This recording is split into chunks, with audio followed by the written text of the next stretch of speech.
The Office Report.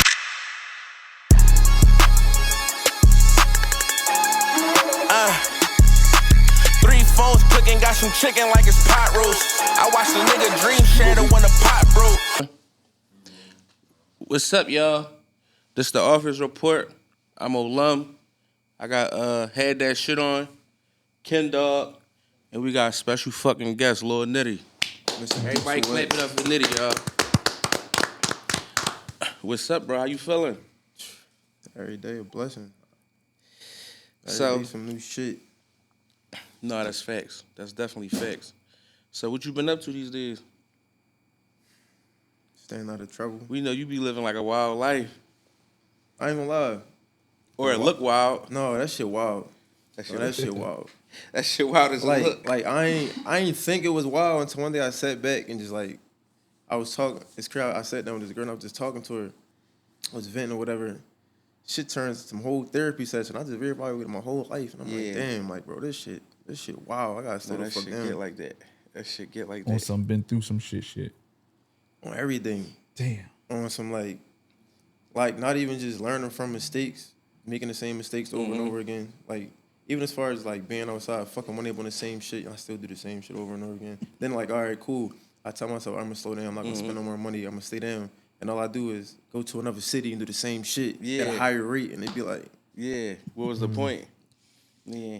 I mean, it has pros and its cons, I guess. So, we want to dive into your life a little bit. You know what I'm saying? Like, I ain't want this to be like a regular interview that you did already. You know, I don't be doing interviews. That's what I'm saying. So like when you called, it was like, that's my boy. I'm gonna come through. You feel me? So it's like, I'm like, all right, fuck it. If we gonna do the interview, we gotta do a real interview.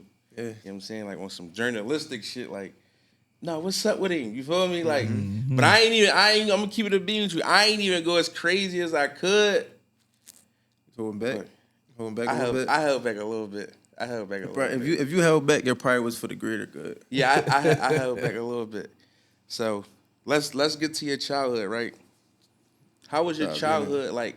What was your upbringing like? My upbringing, so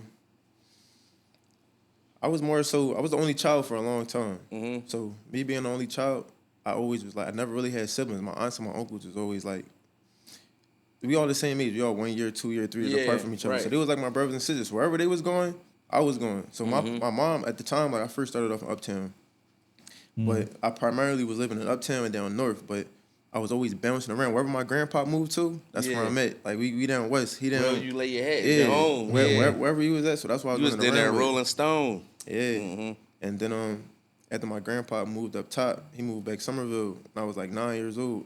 And that pretty much, that was like last stop. I was from 9 to now. That's where I really been at, residing at. Yeah. I didn't reside, but that's where like home base was for real. So you said you was doing a lot of moving around with your aunts and uncles and stuff. What was your favorite memory as a kid? My favorite memory as a kid probably was when we was the biker boys. We, in the hood, we was the biker boys in my grandpa crib. We every day used to be the pit stop. My grandpa used to pit stop. We go in the backyard. Everybody make sure they bike school. We load up. Everybody change, oil up, change brakes tight, and we go out and ride out. We fucked up, ain't had no money. We ain't even. So we just ride. So was y'all stealing bikes? Yeah, we did all that. If whoever ain't had no bike, What bikes?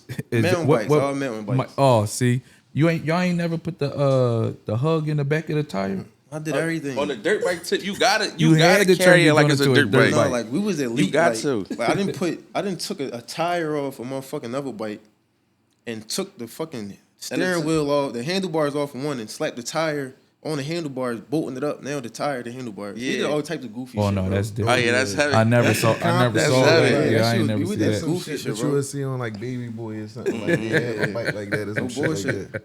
Like if all of us right now, we talking, say for example, we link up in the morning and you ain't got no bike. You jump We in the gonna back get of- you a bike. Yeah, We you get jump you a in the bike. back of the I pad. You gonna get a bike I used to today. tell niggas like, bro, when we lived up Olney or we was down north, we go to Longcrest and steal bikes. We used to go to It was Mount too Pleasant. Or you go, Old white motherfuckers used to leave their bikes in their porch and shit. So we used to go swipe Leave them their joints. doors unlocked, shit like that. That's like when I was a young boy and shit, living down Parkside, we used to go to like bottle of Kenwood and shit to go trick or treating. You know what I'm Yeah. saying? So that like reminded me of that. So if we was to ask anybody on Collins Street, how was Nitty as a kid, what would they say? Depends who you ask. Yeah. depends With that who be you you was ask. on some bullshit? No, I never was on no board. I was always like, I think it depends who you ask. So it's some motherfuckers is gonna tell you. As a kid coming up, I was the one that some motherfuckers used to call me Google. Like I knew every fucking thing. And some of them were like, damn, long live Coop. One of my homies pops that got killed on the block. He was coming up, but his nickname for me was Frankie the Bullet. Cause I used to have gun magazines and shit being sent to the crib. So I was like into a little bit of as real young, I got into like I had like obsession with like BB guns and shit. So I gained that obsession. And then after that, my mom used to drop me off my grandpa's crib probably like 5 a.m. I used to be out there killing all the birds, killing all the squirrels, killing everything. And then I went through a little phase. How old was that? Nah, you think? How old do you think that was? You out here shooting birds and shit. I was probably like 13. No, you know they 12. say you gotta watch out for the niggas who kill cats and shit. No. My homie scared. I'm loud. My scare was I had 2 scares. My homie told me you gonna go to hell. This and the third. You killing none of that. So I sat back and I looked at it. I'm like, damn, You was tripping. I'm tripping. Yeah, Yeah, for no, sure you you cut all was that tripping. shit No, that definitely was different. I'm like, damn, this little nigga ain't even do nothing. He minding his business. So what school you go to and like what kind of student were you in school like? My lad, man, I don't even want to get into that. But I bounced around. I went from Elementary. I started off in Rowan. I don't know if you from uptown, you know where Rowan at. I started from Rowan. From Rowan, my mom took me out of there. She sent me to a Catholic school back on Germantown Ave. It was called St. Martin de Porres. But then they changed it to DePaul Catholic. So she had me in there. And then from there, she was like, that shit wasn't where I was still getting. That's when my trouble started. My trouble started when I was in there. And like, me and my homie used to go on the floors were separated. So me and my homie, we was on the 2nd floor.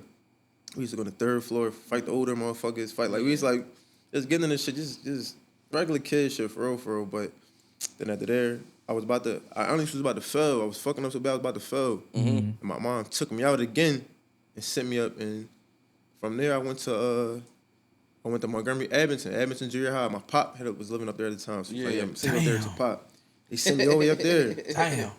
They sent you up now. That's love, bro. No, look, and it's crazy because I feel like everybody need to. It's unfortunate that some like growing up in public schools in the city, some people can't experience that type shit. So like, what I can say is I learned that diversity. I seen like I had fucking ceramics class, bro, like playing with clay and shit, and it's so crazy. He ain't lying. Yeah, Like, no, I'm saying because the kids and the youth, they don't get to do shit like that. My teachers knew I had a different background. When I was black, so of course I was black, and me as well, I was from Philly. I always looked at a certain way. But then even with like ceramics class, they used to make people was making shit. I made a fucking graveyard one time. Made a graveyard, made little headstones. Everybody knew. So it was like, Bro, You was killing cats, killing dogs, Bro, but making graveyards. You gotta understand the nigga was getting magazines at a young age, getting sent to his house with like guns and shit in it. Yeah. So we was getting East Bay magazines. Right. This nigga had gun magazines at a young age, bro. Yeah, that's crazy as shit. Graveyard that shot. school shit. No, I that shit didn't even stop from there, bro. The school shit got so bad because from there, my pop had moved. They sent me out of there, moved me to Upper Moreland Junior High. I got kicked out of there on some nut shit. Yeah. Kicked out of there, they sent me to Lakeside Alternative School. Took me out of there, and they put me down. I started high school, they put me back at School of the Future, Parkside. Yeah. A fun fact about that, whatever grade I was in, I don't remember, but we made the mural for School of the Future. Yeah. Like for like the first class. Like I remember it was like everybody wanted to go there. Like when they announced it, because it was like they had laptops. Yeah, and laptops. shit. That's when they So realized. yeah, so it was like, That's some yo, different shit. That's some Apple different got shit. school. That's some different shit. So what was your first day of high school look like? First day of high school, I ain't gonna lie. My very first day of high school, I think I was on YouTube or some shit. I was on YouTube. What's high school like? Some shit like that. I was looking up all types of shit. Yeah. And it's so crazy because I was in the crib around that time. It was like high school high school TV shows. And shit. It was like I was in a moment a little bit. I remember my first day of like high school. I went to Gratz, right? 09. But Lil had a cousin. My man Lil had a cousin who was already going to grads. Okay. And he was like, yo, y'all first, they gonna get crazy. Y'all freshmen niggas gonna be on your ass. Like on some fresh meat shit. Oh yeah, I don't like that. Like, shit. yeah, like Yeah, on don't some fresh- freshman don't shit. fresh Like, meat me, bro. so we on the tip like, yeah, we about to go to grads. This shit about to get real. That's funny as shit. Wasn't really like that though. No, it wasn't. Man. Yeah. She said school Y'all- of the future though. y'all So got was lucky. school of the future was your 9th grade? Yeah. You like your first day of high school? Y'all got lucky. Yeah. I had to get on a fucking bus with a dashiki on, bro. I went to Imhotep. For real? Yeah, so that shit was like Damn. niggas wasn't. This when Imhotep first started, so you get on oh, the yeah, bus that was and some you good look like shit. you from Africa. Everybody looking at you like, Yeah, why that the was some- fuck But you then got y'all that start on? school back then at like 10. At 11, so At the 11, adults yeah. was looking at us crazy. You know, Oh, we on the alright, bus oh, with alright. adults and shit. Cause I remember when Imhotep first started, they didn't go to school to like 10, 30, 11 o'clock, Yeah, some yup. shit like that shit was bad business, bro. So who had Lil Niddy in the headlock in high school? You had a high school sweetheart? Yeah. No, I mean, it started from when I first started high school. It was somebody I was talking to, like it was in the neighborhood, like not far, like in uptown somewhere. Mm-hmm. But that shit ain't last long. That shit, you know, it's high school. That shit. You still be talking to her? I was about to say that. Yeah. you ever No, you not see her. her? You seen her? No. That shit came and went. Once high school started, that shit was going. Yeah. Oh yeah. Oh, that's wow. But bad. then He had too after many high options. school, after high school, so 9th grade was cool. 10th grade was I got into I got into a serious relationship probably like 11th, my Yeah. 11th grade year, and that shit lasted a long time. Yeah, that shit lasted probably from You there still to talk like to her? yeah. He be doubling back. Yeah, He be- no. a little he be spin the doubling block. back. No, Two that's just o'clock making in the sure morning. that's That's home his base. shit. That's like gonna you my forever be friend. home base. Whether we see eye to eye or not, Yeah. like you Right, know, right. that shit gonna forever be home base. She doing her though. Who? So is that? Did you go on prom in high school? Yeah, that's why I went on prom. Oh, with. I went prom with her. You won prom king? No, I ain't win prom king. I think one of my homies did. I was fly as shit though. Yeah, so I had you the had what you motherfucking, give 'em? Yeah, tell us. I had the Gucci glitter joints on. All glitter Gucci Jones on. Then I had the glitter sound suspenders recent. to match it. Bro, And I put I the, remember when y'all went on prom. I remember when all the young bulls from that year went on prom. I remember all that Yeah, shit, bro. 'cause Priceless and them when Yeah. we was on No, the same class. What year was that? What We graduated 2017. I think yeah, Bro, that's like 3 years ago. Yeah. like 6 years ago. Yeah. Young niggas, Yeah. man. Yeah, I that's what I'm remember about to that say. shit, Time out, bro. bro. I remember you not that shit. old. No, No. I just turned 27. Fuck. That depends who you talking to. Nowadays, you talk to I ain't young gonna lie, motherfuckers. 20 They old Yeah, as you're shit. His pop out. generation, that's old, A young bro. boy can't wait to Niggas- call you Bro. aunt. Yeah. No, making it to 27 a blessing, bro. Hell That's yeah. sure. heavy. Listen, For sure. I had a phone, right? It's cool, crazy. You know how the phones get. My man Lum was blessing me. But look though, Yeah. we I bought a phone off somebody. Numbers keep calling this, keep FaceTiming it. So I am like, who the fuck is it? I get on this, all these kids. Somebody, yo, it's an onk. It's an onk. It's It's like, an onk. I'm like, God damn. playing with my man. Yeah, they was grounding me the fuck up, but it was probably some kids on there. I'm like, yeah, y'all. So what you was listening to in high school? Like what was your soundtrack when you woke up and got dressed? Soundtrack, Meek, her, probably a little bit of it depends. High school, probably a little bit of guy when Gotti dropped that Art of Hustle. I was dumping that shit. What else? I was really Herb crazy. I was Herb crazy.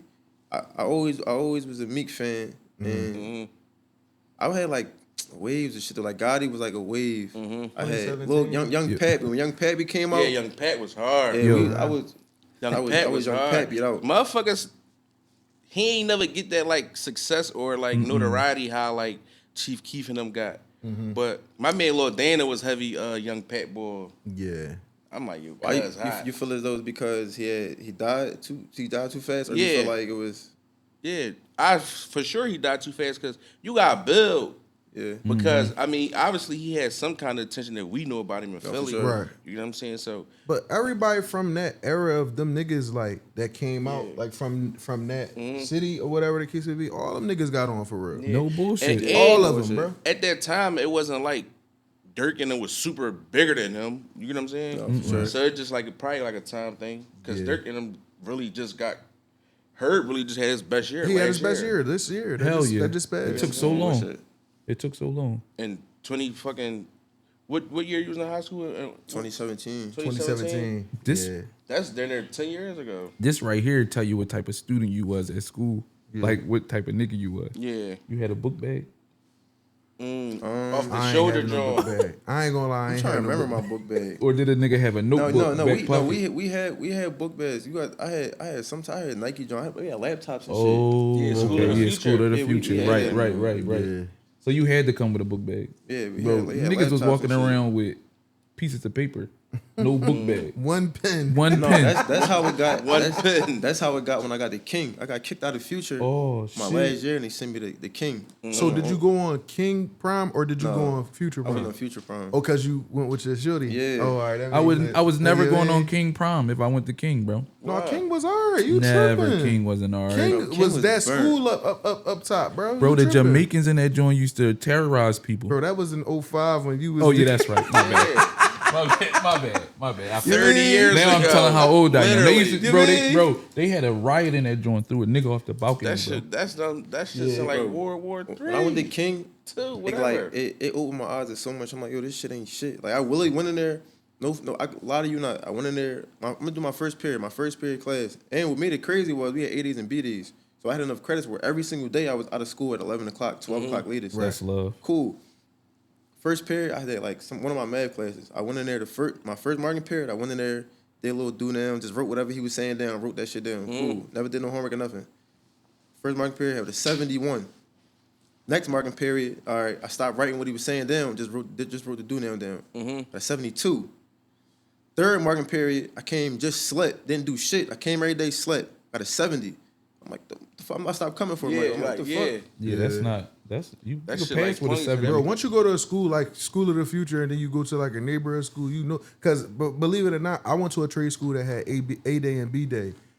When I went, not when I went to a different high school, but when I went to college and all my friends went to grats and shit like that, bro, them niggas ain't no shit, bro. I'm taking all the math tests. Why you all gonna that look at me shit, and say bro. them niggas ain't no No, shit? I'm not ain't no saying you. shit. I'm not saying Niggas you. straight Them threw me niggas under the ain't- bus. so He them got niggas accepted ain't in no my school, shit. ain't even come, bro. I went to jail. Oh damn, And ain't even come. Cheney, I was supposed to go to Cheney. Scholarship on the football tip. Damn. Got booked for you ain't robbery. playing no sports. No, fuck no. Like I got scarred as a kid when I was all right. So like, I was about to play for the Manary Wildcats one time, but I really wasn't really trying to do it. But like my mom just was trying to get me to do shit to take my not to take my anger out, just to keep me out of like I was just getting in trouble and shit. So she's like, all right, you want to do football? My grandma was on my side. My grandma, I don't want him playing football. Da, da, da, da. So she said exactly what I wanted to hear. Cool, I ain't do it. Then I was with playing grandma. ball. I was playing basketball. No bullshit. I played 1 year, but I was ass. I was playing for a fucking Manary Church of God, bro. no bullshit. I wasn't nice at all. That's not. He said that's I not wasn't. funny. He like, bro, I wasn't good at Keeping it. the Wait, bean was you? up. But you was tall the whole time. Yeah, bro. I was always taller, but no, on that team, it was always kids that was older than me too. So I necessarily wasn't the tallest one on the team. Okay. I had height, but for my age, but there was other ages on the team. But we my grandma made a whole scene. Pass him the ball. I'm from Channel 6 News. My grandma made a whole scene talking about calling the news up there. To give me No, the ball. grandmas don't play. At Man, all. she embarrassed. the shit Especially out when of you me. grandma favorite. You was your grandma favorite. Yeah. That No. I mean, yeah. That grandma. So when did you decide that, like, man, fuck ball, fuck football? When you decide that I want to be an artist? All right, so a lot of that shit really started from my pop. My pop, when I was like real younger, my pop and all them was rapping. I used to watch like Black De Niro and all them. I used to be around them as a kid, so I used to see them all this shit. I go to my grandma's crib, they in the basement rapping. Oh, That's the type shit. shit I was around. But yeah, I always wanted to do it, but I didn't really have like. I wasn't, I was still trying to practice on this shit. So what I used to do was I used to steal meek shit. I used to go in the county. No bullshit. When I used to be, when they sent me to the county school, they wasn't hip to the hood shit. Yeah, right. Yeah. I go in All there. underground shit. Even if they was hip to meek, they probably knew the current shit. I go through all the Some throwback old- shit. yeah, some Go in there classic popping it. They thought I was the hottest shit walking. Braid shit. Okay. Boy, until one day I had to stand up to that shit. One day I'm like, all right, this ain't gonna work for the too long. But yeah, and it's so crazy because I actually started rapping. My music career really started from one of the kids I had met in one of them county schools. He called me. He was like, "Damn, bro, I got a studio now. This in the third, because he know me for rapping all meek shit." Yeah. He was like, The whole time you really think you yeah, hot. yeah. Whole time I didn't really have no songs or nothing. I was like, you feel me? So he hit me and said, I got studio and everything. I'm like, all right, bet. It's so crazy. My homie just died. Like, I want to make a song about this shit. I'm gonna come up there. His name was Nick Noises. Shout out to Nick Noises. That bro, he started a lot of shit. He I went up to his studio. It was like an Edmonton song, and then the first song I made was "Lost My Dog." It was my homie D got killed, and I went up that joint and made that shit, and it was like the start of something. Everybody in the hood was like, "Damn, like you out there, you," and niggas was putting little batteries in my back, and then it just went from there. That was my bad. No, go ahead. That was like your first childhood loss, right? Yeah, no, that wasn't my first childhood loss because growing up, that was probably one of the closest ones. The closest one to me probably was that I really felt was my cousin Steph. My cousin Steph died when I was in 4th grade. I was in 4th grade. My mom came and picked me up from school. She was like, "Yeah, your cousin got killed." And I'm like, "Damn." How old was he? I can't remember how old Steph was. He probably in his 20s though. In his 20s for sure. So what year was that though? That you made that first song? Like that year I made that first song was. Man, I'll pull this shit up right now. I was about to say it's on there too. It's on the too. And that's when I spelled my name with 2 T's or some shit, I think. No, it's definitely on there. Lost my dog. Nitty. This was 10 years ago. It just say 10 years ago. Fresh done. So that was 2016. 2016, yeah. So what was your fashion like around that time? Like what was you wearing? Yeah, because like, now you. How did Lil Niddy step outside looking? Butters. I ain't gonna lie. All right, so I didn't really go too crazy with sneaks. I was heavy butterball, Timbs, and black butters. I was putting them together with everything. All right, so you said you was heavy butters boy, right? I know it's like an older nigga thing, but did you like chuckers and hikers? Yeah, I had chuckers. I had brown chuckers, and I had black ones. I think I had black ones too. But yeah, chuckers was the shit. But the only thing about them brown chuckers, you scuff them Jones. That It's shit. over. Yeah. Them Jones is nutty. Yeah. So you was bullshit. Timberland mascot, you know, But 10 what was years the ago. Yeah, what was the Lees? See, in the hood, it depends. All right, so it depends on what year we talk. So in high school, we had uniform. Right. So as long as you in high school, as long as you freaked your khakis, you get little true khakis, seven khakis. Oh yeah, okay. I remember I see that. that. You throw some little khakis on, and then the top was just a blue. At first, our freshman year was a blue. It was like blue button up. Then we transferred the dress down. Dress down was like, all right, you was able to do a little more. But around that time, I probably was wearing trues. My grandma, some of my homies introduced me to some of that. What was it? Seven Diesel. Oh yeah, Oh yeah, Diesel. no, Diesel. My man Deke. That's My man Deke Love put me on them that shit. Diesels, bro. Yeah, he still wear that shit right yo, now. Diesel. This is Diesel Mama. yeah. I And saw. this I shit fuck was with like, Diesel. yeah, and it's reversible, but we ain't gonna give up the free promo. But yeah, Diesel. So, but Diesel was that back then though. Yeah, For sure. stiff pair of denim. I joined Hudson's too. Okay. Hudson's. Yeah. I like when motherfuckers wear Hudsons. I ain't never have a pair of Hudsons, but I definitely like when motherfuckers was wearing Hudsons. Yeah, I ain't start really getting dressed and like really getting a little savvy with it till high school, and then that's when and it really ain't start until I probably really started getting some money. Once I was getting some money, that's when it was like, all right, this shit getting carried away. But in high school, I still was keeping That's it. what this shit get carried away. It was cool. So, all right, back to the music. So, you made your first song 10 years ago, right? Who is some of your influences on the music tip? Honestly, I feel like every year that go by is like I say a different influence, but the way the shit was going was it's like in my hood, my neighborhood, it was always known. We was always known for beefing with everybody. You feel me? It was known for just a bunch of everybody beefing with niggas. It was that's what we was known for. Niggas beefing with the whole. Forever. So that shit was nutty. So every time some tragic shit happened, it was like, and it was tragic shit happening to motherfuckers that played valuable roles. Yeah. In my upbringing as far as doing music, it was like, damn, first it was my homie Deke. That was the first John, and it was like, damn. Then my man Poppy Butter, for example, he had died. He was a nigga that was telling me like, yo, no, pay for your beats. I'm gonna pay for all your beats for you. Yeah. You feel me? You gotta do this, you gotta do that. Niggas using sound click, all that shit back then. Damn. The biggest influence, the one that hit me hard was my man Willis. That was my man Willis, man. That nigga, he part of the reason I'm the way I am today. Cause he showed me like, no bullshit, bro, I couldn't drive. I had just got my license. Bro, I learned how to park on YouTube. Yeah. Like when I was trying to take my driver's test, I was bullshit, trying to go to bro. prom. It's like if you don't pass this test, you're gonna be a nut because you ain't driving to prom and So I went on YouTube, learned how to park. Cool. Willis, bro ain't give a fuck. Yo, drive. You drive it. He used to make me drive in the low ass blocks down north, bro.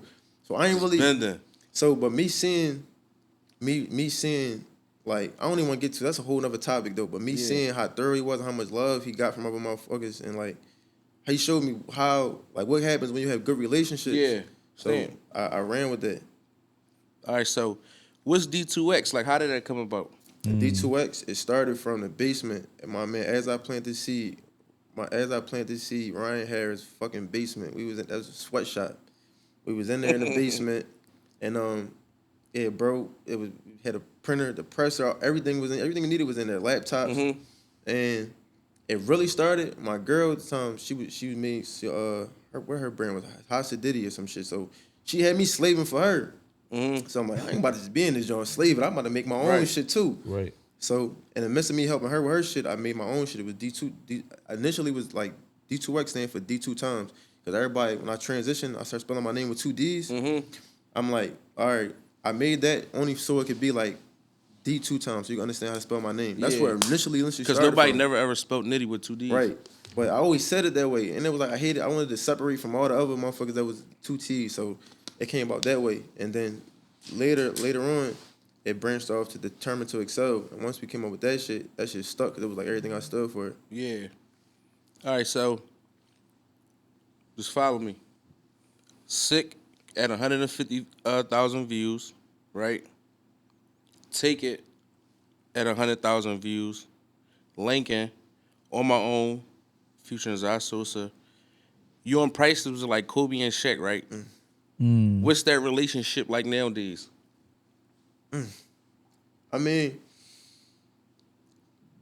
bro, whenever I'm a phone call away, let's say that, and everybody got different shit that they go through. Everybody fight their own battles. So, bro, he go through whatever he be going through, and everybody deal with shit differently. But we had our differences. Like, I don't even know if I give it to you uncut or like. No, I mean, that's bro. You can give it to us raw, bro. like I think we might have. You I ain't don't gonna do lie, bro. interviews, so they like, gotta if get you, it. If you want me to get like, bro, hurt my feelings, bro. Like, Yeah. bro, really hurt my feelings. Like, we was on the tip, like we was Shaq and Kobe, and bro made me better. We made each other, like, you feel me? We pick back on how I made pick up him, bro. I didn't know how to make no hook, bro. No bullshit. I got, and you know I don't really be dropping like that, bro. I'm loaded, like all my songs, bro. I got goofy ass hooks, and part of me learning how to make hooks was from being around. You feel me? And you think about him when you doing this shit, For like, sure, bro. I didn't know how to make no hook. And then it was like, all right, cool. He helped me know how to like start making hooks. Now I took off, bro. But making a long story short, bro, he played a big part in each other upbringing. I'm the first nigga that brought him to the studio. Yeah. He was at Lonnie Young Cookout. We was at Lonnie Young Cookout one year. He's talking about, damn, why can't my first song be with my man? Why can't my first song be? I'm like, all right, bro, come on. We went to making Move Studios. That was like a real, like, we had like a crazy bond. We was really like Shaq and Kobe with that shit, and it was too easy. It was like whenever we put some shit on, it just come natural. Yeah. But everything y'all dropped together. That's what I was about to say. Yeah. The videos I seen when y'all was together, that shit looked like it was supposed to be like a group. Yeah, and mind you, that was on a low budget tip. That wasn't even with like no money really behind nothing. That just was with us just like on some kids just putting shit together. So, but that shit really went left. I ain't gonna lie.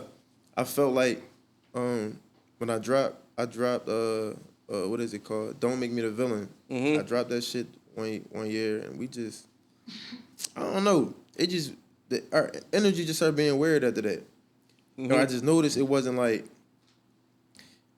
everybody don't know, everything's a learning process. So like one thing bro said to me that I ain't gonna lie, fucked me up when he was like, we in the studio one time talking about like promo and shit. He was like, damn, we gotta do this for promo, we gotta do that. So from my understanding, Talking to your mic, Nitty. from my understanding, we need promo. From when I'm doing my research, you gotta put promo on this, promo on that. Everything go based off promos. From what I'm told. So now that's my biggest concern. He said some little cool shit like, yeah, like, man, my shit just dropped. Like when I drop, my shit just go. Like I don't need promo.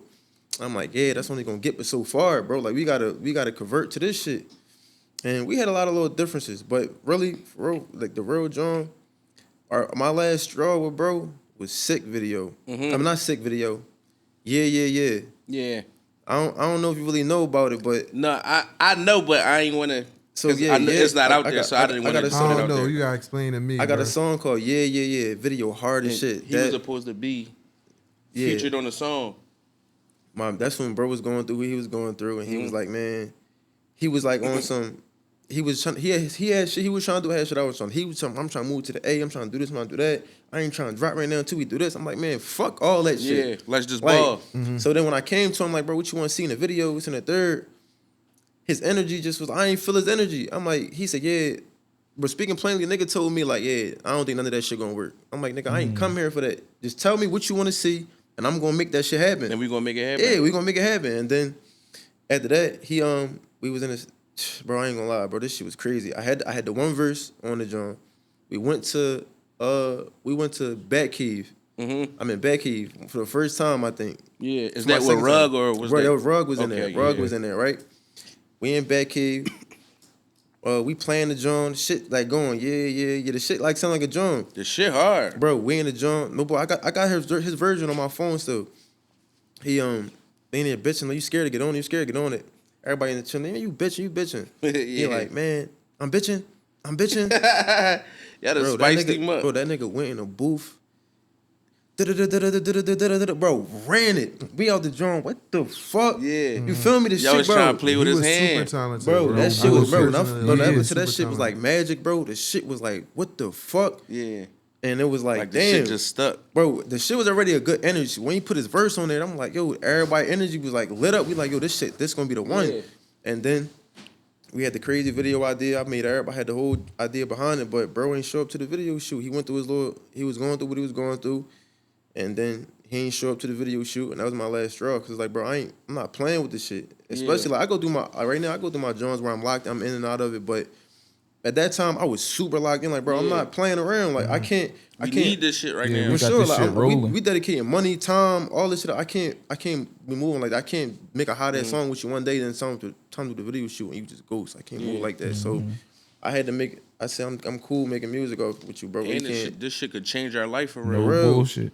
Especially if y'all out here shacking cool. Nigga, you out here giving 30 and I'm giving 30. Like, Bro, I and ain't then gonna lie. you That just shit say, was, no, I don't want to do this shit for real. that shit was different. So if bro decided to start making music again, right? Can we see a project from y'all? Automatic, bro. We was working on, bro. We had one time we was putting together. The shit was called He even sneaky and dropped some of the shit of it before. Yeah. And we wasn't speaking to some shit, and so that's why some of the songs on there was like low quality or wasn't finished. But yeah, if right now today he like, yo, I'm trying to lock back in.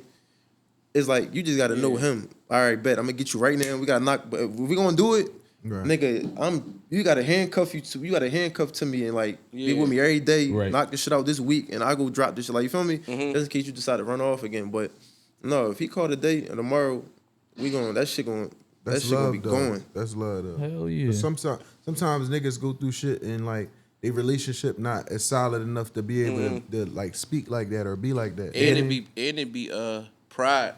Hell yeah. Yeah, that's So how pride work, you know your issues or how you feel towards bro.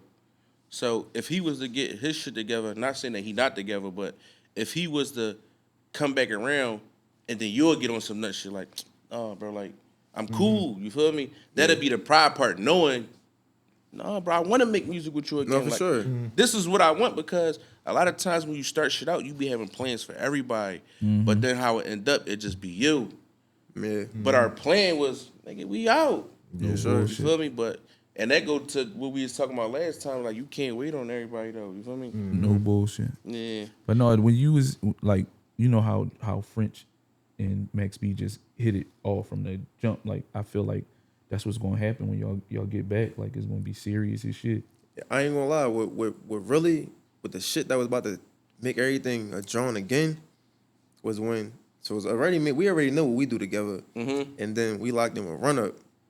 When Run Up got on board with us, that shit was like, bro, it was something crazy, but bro literally died. So as soon as we locked in, when bro was like, man, fuck it, this is my team right here, this is my team, it's in the third, we gonna run it up.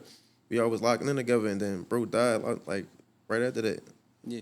So that's because I was going to get into that. How was it working with Run Up Rico, and how was that? Like, how did that loss impact y'all? The laws, if me, I'm gonna say it impacted me, and like Ready? that shit was like super nutty because I ain't gonna lie, bro, like that shit was like friendly competition. Like we was in the studio. I was doing a feature for one of my folks. Went in the booth. Everybody could play. Niggas in there playing with the beat. Boy had the beat up, and he ran it. He hook was hot, whatever, cool. And niggas went in there one by one, run in there. No, the fucking headphones. I can't hear the headphones, man. Shit, none. Everybody like knocking it. So I went in there, put the headphones on. I'm like, I can hear myself. Like, I'm gonna make it work. Went in there. I'm running the drum, running it, whatever, cool. Run up like, oh no. Yeah, Oh yeah, no, yeah. like, he ain't about to Fuck that. So I went in there, Get off on me I like went in that. there, I went in there, Tripping. knock my shit out, run up, went right behind me, changed his whole ego. Bro, Start popping it. bro, bombing on that jump, and it'd be like shit like that. Be like, damn, like I like when a nigga like I like music, so knowing that the nigga is hot, like I'm not no hating ass nigga, bro. Some niggas be like probably intimidated on how you ran, bro. Bro, cook that jump, bro. I still ain't drop it. That's I was supposed to drop that shit. We supposed to drop that shit a couple times, but that was bro last song you made. You still ain't dropped that shit. But yeah, that shit hit hard. Mike Dean, real quick. And what you say? No, he about to adjust your mic for you real quick.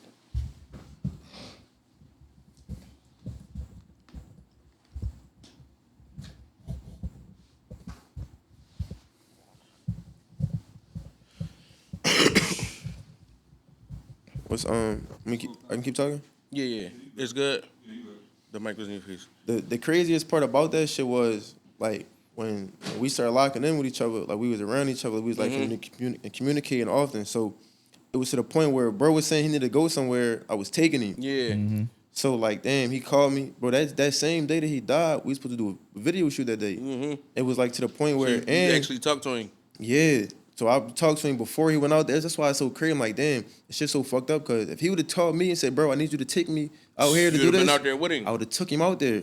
But he had his man that was already agreed to take him out there. So he told me what he was doing. So I'm like, yeah, I'm about to go out to the third. We're running around, about to go make these moves real quick. Cool. So I'm like, all right, we just going to link later. I'm like, damn, but little shit like that, just letting you know, like, damn, just a quick little change of events. He would have said, yo, I need you to take me versus him taking him. That would have been me with him. And it's like, damn, that shit just probably would have crazy. played out different too, though. You never know. Bro, I know what that feel like. That shit is a different feel. But that shit's it's like scary a little bit. No bullshit, bro. My nephew was my passenger everywhere I went, no matter where I went. That's my passenger. Nobody else ride with me but my nephew. Any car I'm in, my nephew, bro. I just start driving with people as my passenger because I felt like that was his spot. But bro, this one time that he's not my passenger, he gets smoked. Like, that shit cooked me. You know it's crazy, right? You know, like I'm scarred. Like me saying so much shit. I be paranoid to drive in the car with my siblings.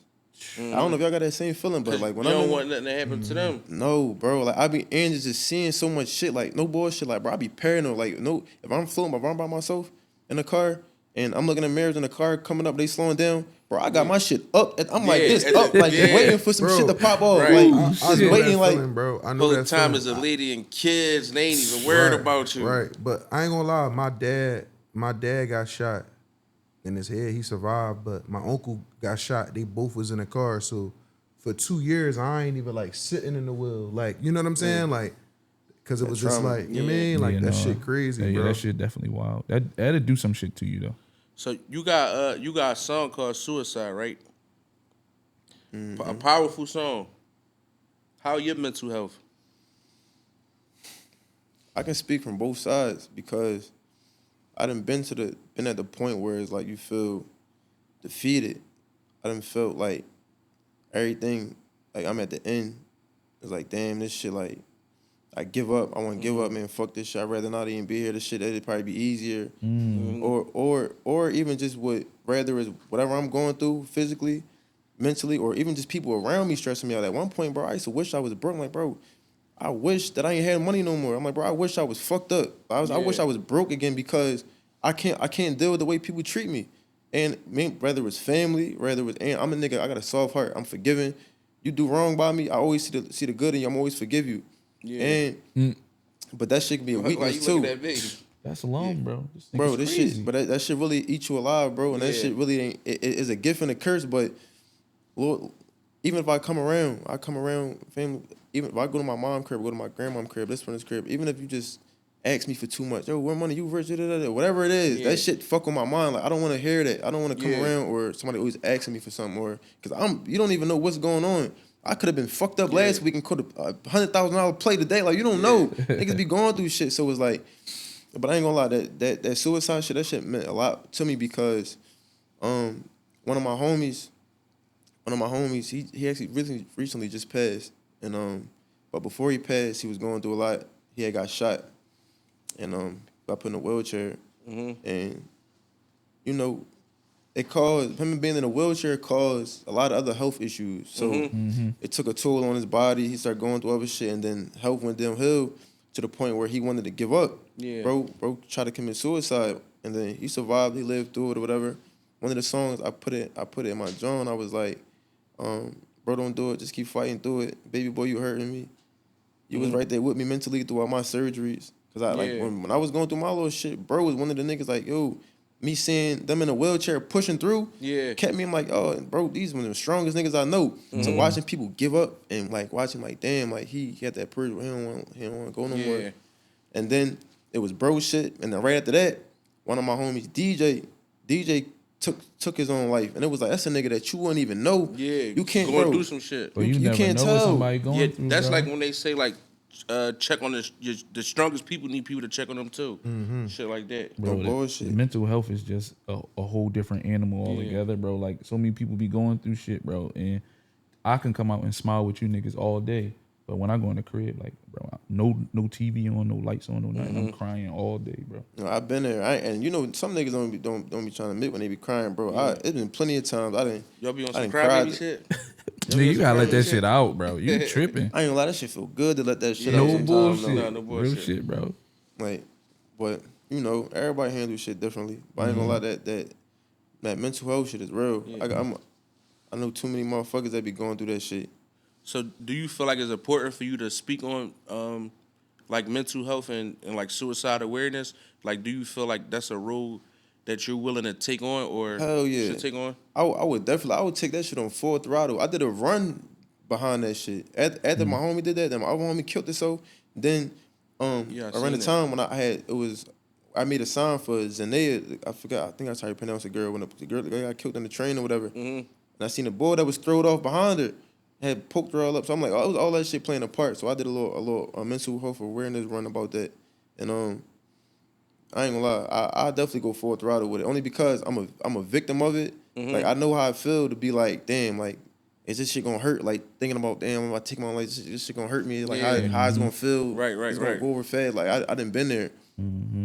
So Bro, that's at that run, was you really running though? Hell yeah, bro. Listen, You really ran all of my house. look, we gonna why? Niggas, you know niggas be camping. No. That's how we did it. So we had checkpoints. I'm not gonna lie. We went from Simon's and all the way down to the stadiums. But so we did each zone was like a mile or two, however the increments it was. So we did checkpoints so that we can take little breaks if you needed to. And I had all the trucks following us.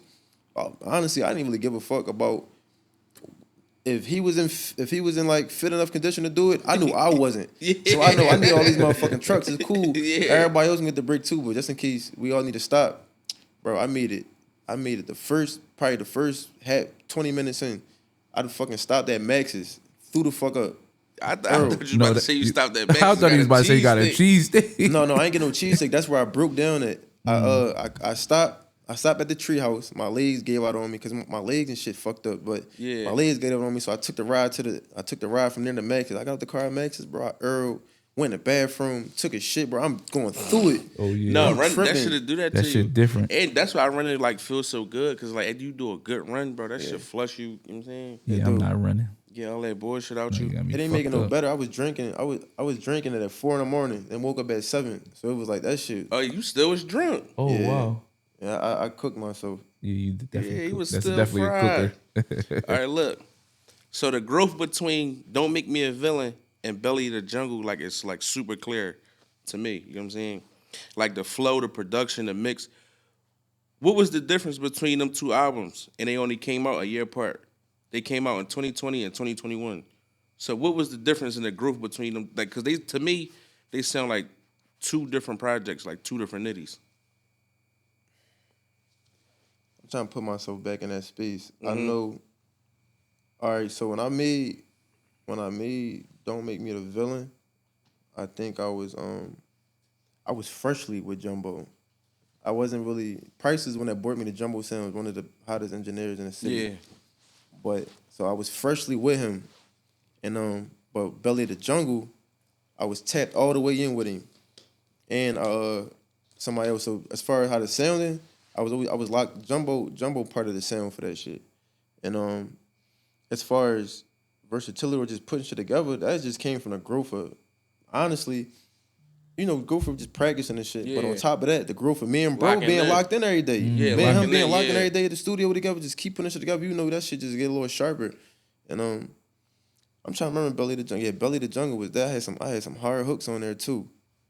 Mm-hmm. But that's when I was converting over to learning like more how to like the structure of hooks. And Yeah. so that's what I feel as though that's what that was. Me and bro just being super locked in. Yeah, that shit sound good.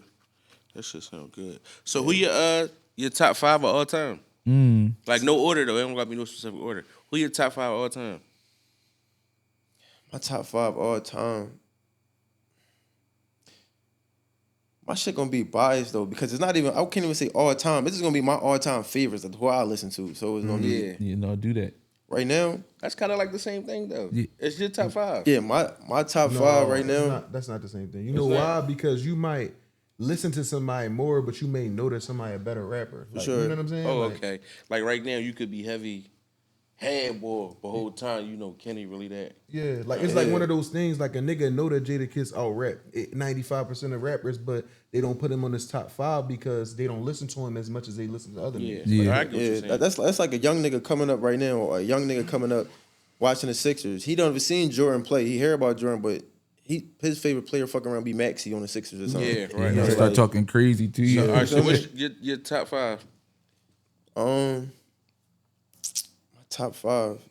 I definitely you gotta throw Meek in there. Mm-hmm. I gotta throw Herb in there, because Herb, for me doing music, Herb was one of the main motherfuckers that taught me like, yo, don't just like actually tell stories. That's why a lot of my music now is like half of it be like story. It's like me telling a story low key. Because I learned, me just listening to Herb a lot, gained that shit grew on me. So I definitely, me personally, I gotta throw Herb and Meek in there. Yeah. Like even how you said it about Herb, like he got you on your storytelling shit. I always told you that was one of the things that I loved about you was you use your words. For sure. You know what I'm saying? Mm-hmm. Like you got me low key ready to go on my motherfucking Apple Music. Yeah. That should be like that. I gotta say Hov. I fuck with all that old Jay-Z shit. I Put fuck him with on all the that list. shit. Bro, Hov always I'm go telling you. on the list, bro. He got to. I he just got was it. telling Stone that. We said that yesterday. Stone said Hov don't go on his list, but I'm like, bro, you gotta just Stone, Young was born nigga in just sit 2000, down bro. You gotta think about and whole run listen was to over. Reasonable Doubt. Yeah, It's like I fuck with all that shit.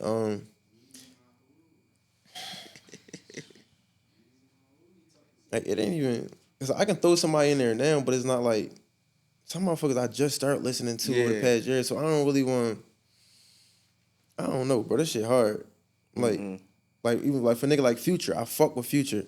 I can't say Future like really top 5 greatest of all time, but I fuck with Future if it's because your list, is your list. it's He like Future in my top 10, Lord Future in my top 10. bro, Future, like, I listen to that shit, I'm like, damn, he make me want to start talking about some bitches or something, like, talking about, like, so, then you got, Fuck with Future.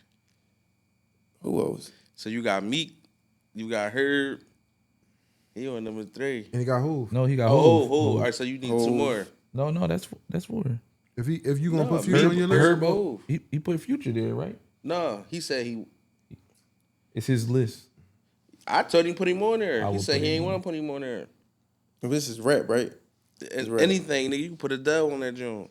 No I'm bullshit. gonna throw Sam Cooke on there. Yeah, I'm Diddy.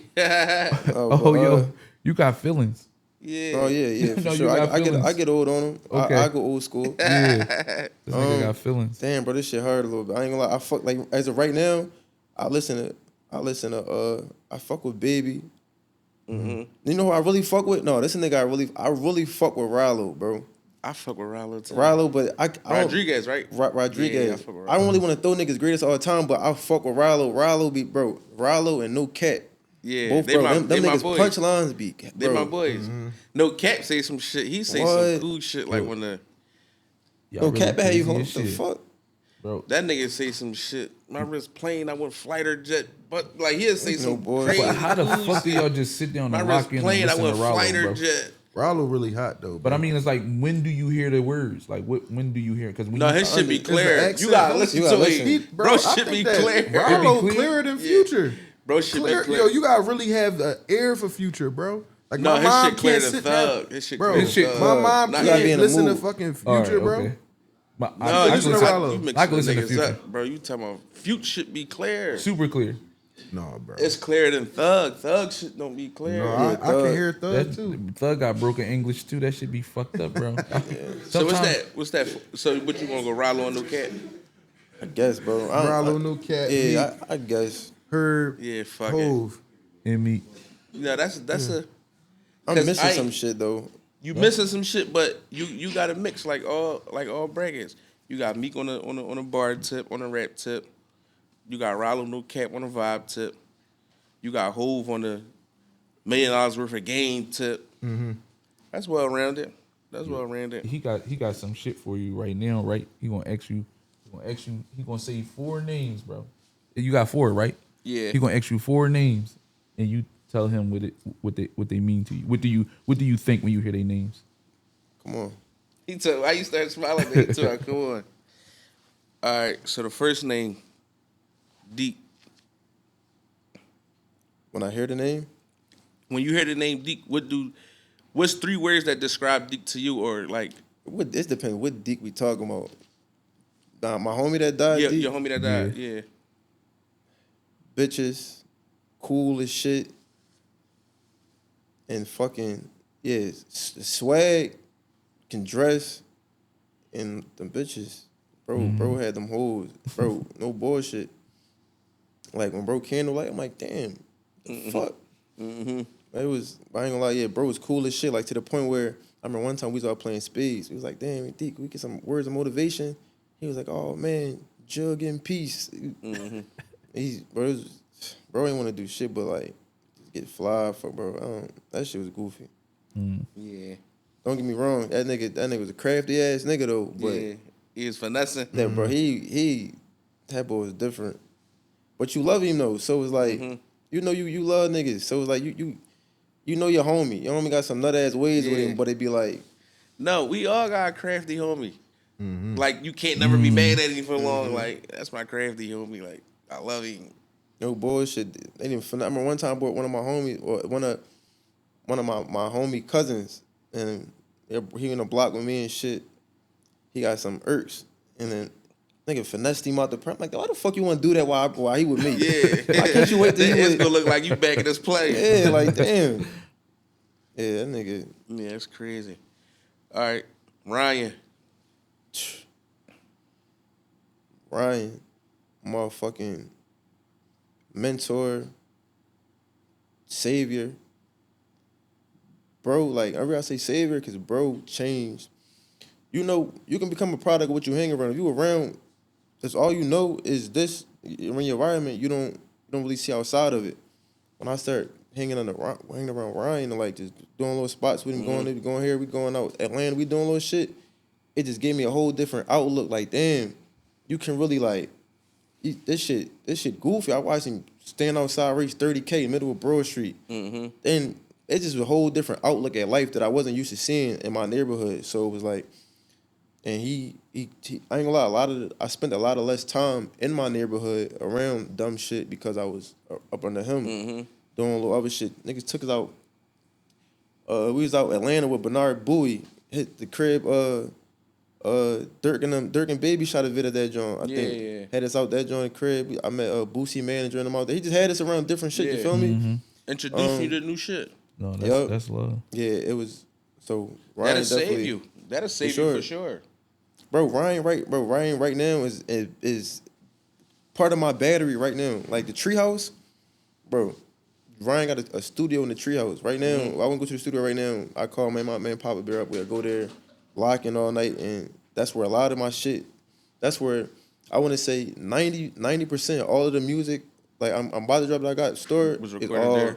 all I won't say recorded there. I record. It was made there. I make it in that joint. Then I go to then Jumbo. take it. Yeah. Then we go. Okay. Like, Yeah, that's like recording in your crib. And then get that joint mixed down, Rough right? draft. yeah, Yeah. yup. Okay. Man. Nothing like a rough draft. Yeah, shout out to Ryan as I plant a seed. For sure. Great foundation. Do a lot for the community. So shout out to Ryan. Yeah, he just hooked me up with some wipes for my daughter and all that too. Yeah, Like, so- Oh, man, that's he love, had yeah. my shit. Tripping. Nah, it reached me. I got something for my kids too. Hey. yeah, you mean? Yeah, it definitely reached me. So it reached me in my household. So he did something for me. You know what I'm saying? So shout out to Ryan. All right, Willis. Was the well-known, respected, a role model. He was like, man, my North Young boys got rollies and shit. Y'all niggas don't got no rollies and shit. Like, bro, I used to have bro taking me to the hotels and shit. And get hotels with me. He used to be on the phone. Yeah, my young boy trying to have sex. I gave him trying to have sex, bro. He was just, bro. It was like a big brother, bro. Anything like what I needed, he was helping me, bro. No bullshit. He had you know the ideal polo sweatsuits, right? Yeah. You know the regular polo joints. They had the black with the red horse. Yeah, right. Open Blue, bottoms. what's that? Blue with the You know, white. the bottom was always open. So this is the first time I seen a polo sweatsuit that was slim fit. It was like tapered at the bottom. It was like a slim fit joint. I'm like, damn, where the fuck you get that from? You know the regular polo joint, how the strings used to be. This one had like Nike Tech. I'm like, the fuck shit, like a Nike Tech a little bit. Yeah. He like, you like it? I'm like, yeah. You can have this shit. He said, I'll be right back. He went in the crib, took it off, put it in And the gave it bag, to you. and gave it to me. Yeah. No, I know That's exactly their what oil. I'm you're like, talking damn, about. like, yo, you really gave that shit to me, bro? I wore that shit to school. That was it was like little shit like that. I would have had that shit on for 3 Bro, days. it was like Nike Tech, but not Nike Tech. Right. No bullshit. I used to work at Low. Bro, Yeah, that that was shit a good that shit job. was a- Yeah. Bro, Kenny had 100 jobs. No bullshit. I work wherever, understand. anywhere you niggas went, I worked there. Fuck that, bro. No, Kenny keep a good job, though. No I ain't- bullshit, bro. And I ain't gonna lie, all them joints, he just beat her for the discount. He ain't even trying to get Bro, a paycheck. bro, I Nah, used to he work used to at be Golden there for the Corral, bro. Everybody coming to eat. Fuck that. I know. If he doing it, it's just for the discount. We knew a motherfucker that worked the Old Country Buffet when we was kids. We used to sneak right in through the side. We was kids. We just go in there and just Well, y'all was eating good. Nah, no bullshit. No, I got You one got him? more. Yeah, I got one more. Poppy. Butter. He shiesty. That's one crafty ass nigga too. But the thing about him, he ain't gonna do it behind your back. You gonna do it in front of your face. But love hate relationship. Some people from like niggas a loving man hate him at the same time, but he ain't never do no wrong in my eyes. He always was a role model for me, as far as I don't not even so much role model, but I want to say like he always try to keep me like on into the music. Like no, he used to try to tap me and like Nia, yo, my homie eating nuts, this and the third, you gotta fucking eating nuts. He was like, you feel me? So he played a part in my upbringing musically. Yeah. I remember I seen that nigga with a motherfucking. One time niggas was spinning through the block. One time nigga came on that big. I never seen an Uzi in my life, bro. Yeah. Nigga, what low ass nigga? The Uzi the size of him. Bigger than him. What the fuck? But you know, Cozy. cozy. Everybody he don't like being called cozy no more. Why don't not? like Why that. not? He feel like he too mature for that. Shout out for Sean. That's my dog though. He cozy was. You know how motherfuckers be feeling like people with industry plant? Like no bullshit. He was like a damn near plant. Like if I had to like give a definition of an industry plant, I'm gonna say him. Yeah. Cause he was planning in our life on some weird shit. Right. Like no bullshit. Prices had an interview with Will Holly. A Will Holly interview. So we go there, whatever, and we at the table talking. Cozy at the table already. You feel me? I don't know him. Yeah. Nobody knew him. Only one person dapped him up, and that was my man Dot. He dapped him up or whatever. So I'm thinking niggas know him. So we he was in reality he was there on some support and priceless shit though, but nobody knew that. Right. So we leave together. He get in the car with us. We all we there being though. Blending in. Yeah, just blending in. You feel me? Niggas like who? Yeah. Everybody thought the next person knew him. Like he just was already yeah, nigga, we at the crib. We go to the crib. Nigga, we around that time we was like on some. We just mobbing. We in the back room playing the game. Nigga, we snacks everywhere and He's fucking still there. feet out. He in the crib with us. Stay with us. I'm like, hold the fuck up. Like, but who know, bro? Nobody really questioned it until afterwards, bro. No bullshit, bro. He was in college. The nigga dropped out of college, hanging with us every day. And he was a team player. He brought the vlogging side of things to the shit. So he was a vlog. He was a video. He was willing to give up his YouTube channel. He was like, he was a real valuable player. Oh, wow. And he like so he didn't like bring the brains to it. Yeah, he brought that other culture to it. Even to this day, like we together right now. We talk about the same shit. We'd be dressed completely different. He had some shit on I won't never put on in my life.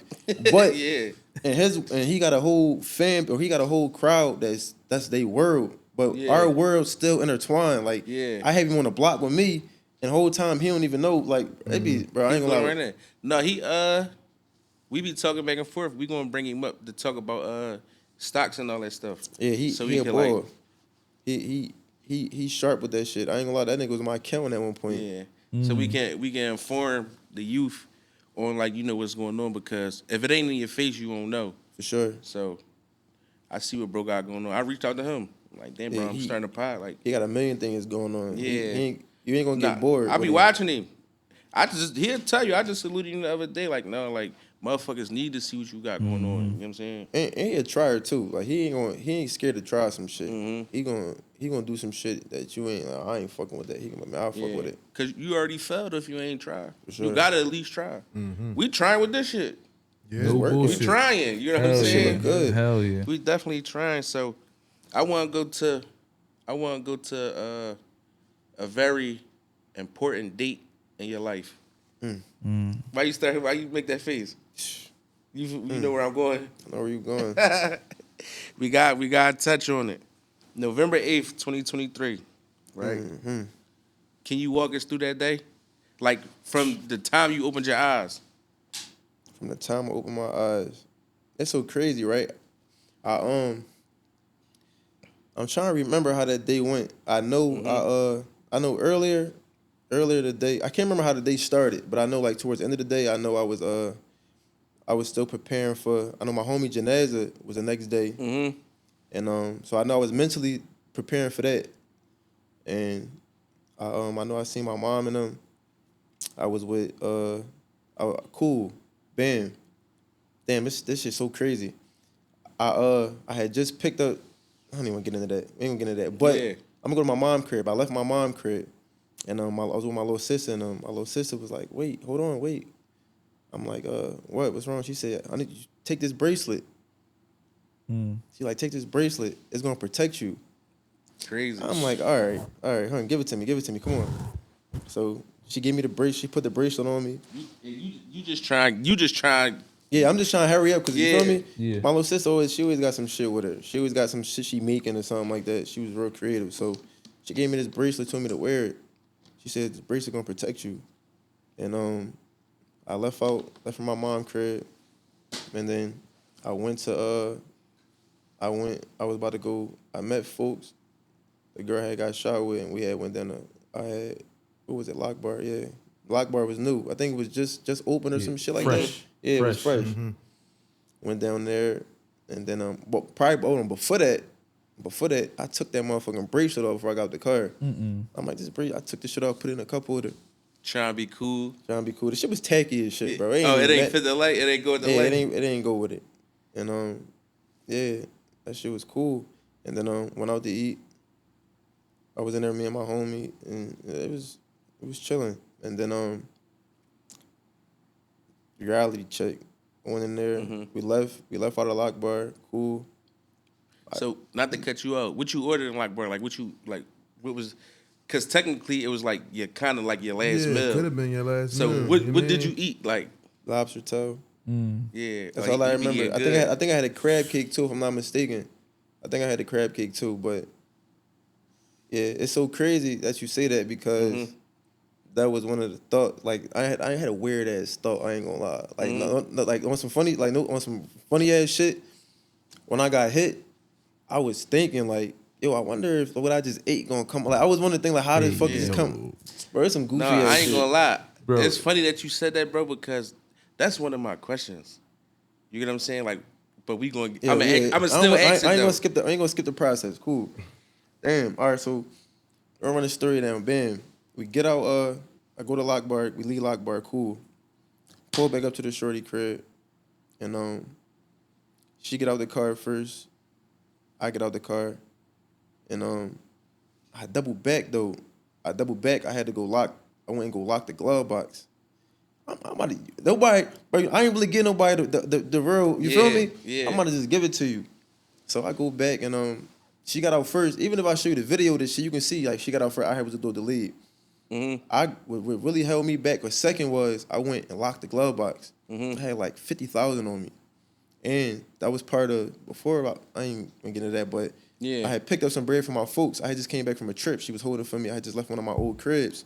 And one of my folks holding some money for me, so I had went and got it from her. Cool, but I'm not about to just bitch see any of this bread. She gonna start asking for shit. Sure, Like, the last thing I want No, you'll fuck around like, oh, she gonna lie me or something. shit. It's so crazy. I had got my hair cut earlier that day. Man, that shit was with me all day. Making a long story short, Yeah, cool. just riding around with a 50 ball. Bro, 50, all beans. Yeah. All beans. And that shit was a little short because I think I just gave Cat, I dropped some money off the Cat earlier, bro. Yeah, Bro, I had like a 50,000 on me, bro. Cool. You had a crazy day. I locked the shit in the glove box. Cool, get out. As soon as I turn to get out, I look over, I see a motherfucker. I'm like, the fuck? I see a nigga peeking his head from behind the joint. I'm like, oh shit, nigga jump out. Wow. Yeah. Tearing me the fuck up. I ain't gonna lie. Long live Cuzzo. Long live Cuzzo. Cuzzo crazy ass. Whether you like him or not, Cuzzo, he's still a lovable person. If you knew that side of him. But I heard a story about Cuzzo. I seen a video. Nigga tried to get up on Cuzzo. They came to his driver's side and would start chopping on him. But the nigga ain't walked down on him. Yeah. They stood back a little bit. So they was shooting from his driver's side. Cuzzo went through the driver's side, went back in the car, crawled out the passenger side, and ran the fuck off. Yeah. So immediately, You thought about that? I thought about that. So I'm like, bet. So as a nigga tearing me the fuck up, at this point, I'm feeling it. I can't even really see no more because I dove back in the well. I'm trying to do the same move that nigga did. You just trying to get out of there. Yeah, I'm trying to crawl out. I was in the driver's seat. I jumped, drove to the passenger side. I'm trying to crawl out. In my head, I'm gonna crawl out this motherfucker and run off. Yeah. Not knowing. Man, I'm in that joint stuck. I'm gonna try to hit the handle. I'm in that joint stuck, and I don't really see shit at that moment. I'm like, bitch, fuck. And at that moment, I didn't even know it was multiple motherfuckers. So that plan wasn't gonna work anyway. Yeah. Oh shit! So you thought you only saw one nigga? Yeah, all I see is one nigga tearing me the fuck up, and then out of nowhere, I heard I can't see nothing. Doors closing, bam. I heard the fuck. This nigga jump in the car with me. Car pulling off. You thought at this he was point. gonna run off. I'm like, yo, ain't no way a nigga pulling off with me right now, Not with you in the wheel, bro. With even a V. Ain't no way, bro. That's some GTA shit, bro. I ain't gonna lie, I don't really want to get into like all the comments, like all the shit that we said. But like it was a long car, bro. That's all I'm gonna say. We had and that shit opened up my eyes so much because it was like, damn, I was tripping. Like I'm thinking I'm moving on, and I was moving on point because if my life wasn't so complex. We had like 5 Airbnbs around the time. Like, we was bouncing around so much, you really couldn't keep up with me. It was hard to really keep tabs on me. But that shit, like, damn, like this whole time, this shit was in the oven. Yeah. And damn. Cool. We pull up, and at that point, I don't know what to expect. I just know I'm tore the fuck up. I don't know. I'm thinking like, damn. The first thing I was thinking, like, damn, I hope my bitch pregnant. I hope she pregnant. I knew I had that legacy. Yeah, I'm like, yo, I hope she pregnant. I'm thinking all types of shit. I'm just looking. I don't know what to expect. I don't know where I'm going. I don't know, like, you feel me? I don't know shit. Meanwhile, you hit up.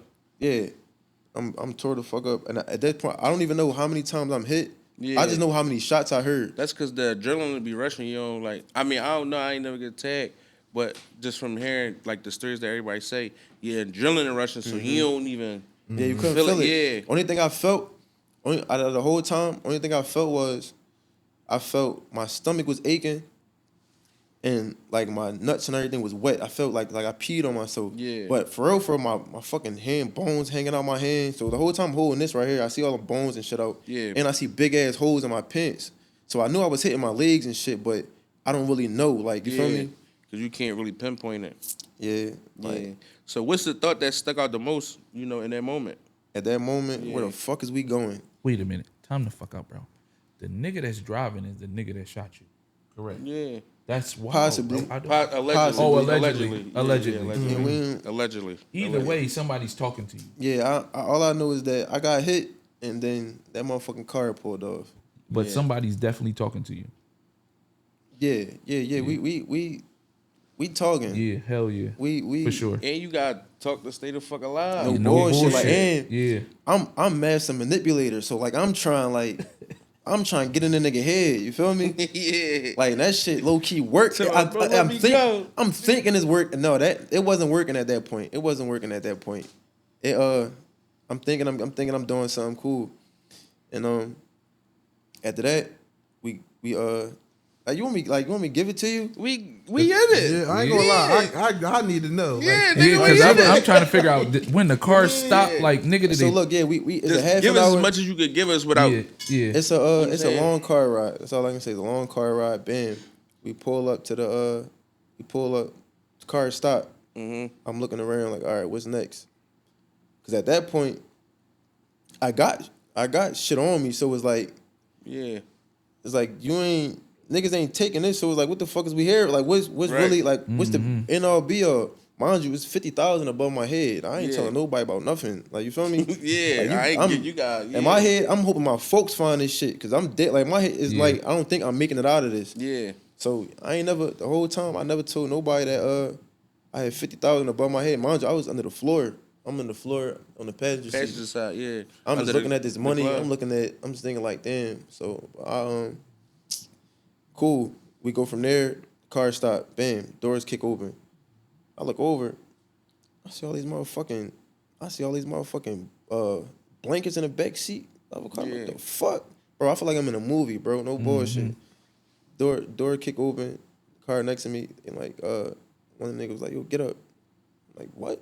Yeah. What do you mean get up? Man, you better help me. Yeah, nigga, I can't get up. Tomorrow, get up, man, get up. I said, nigga, I can't. He talking about, man, get the fuck up. So we get up.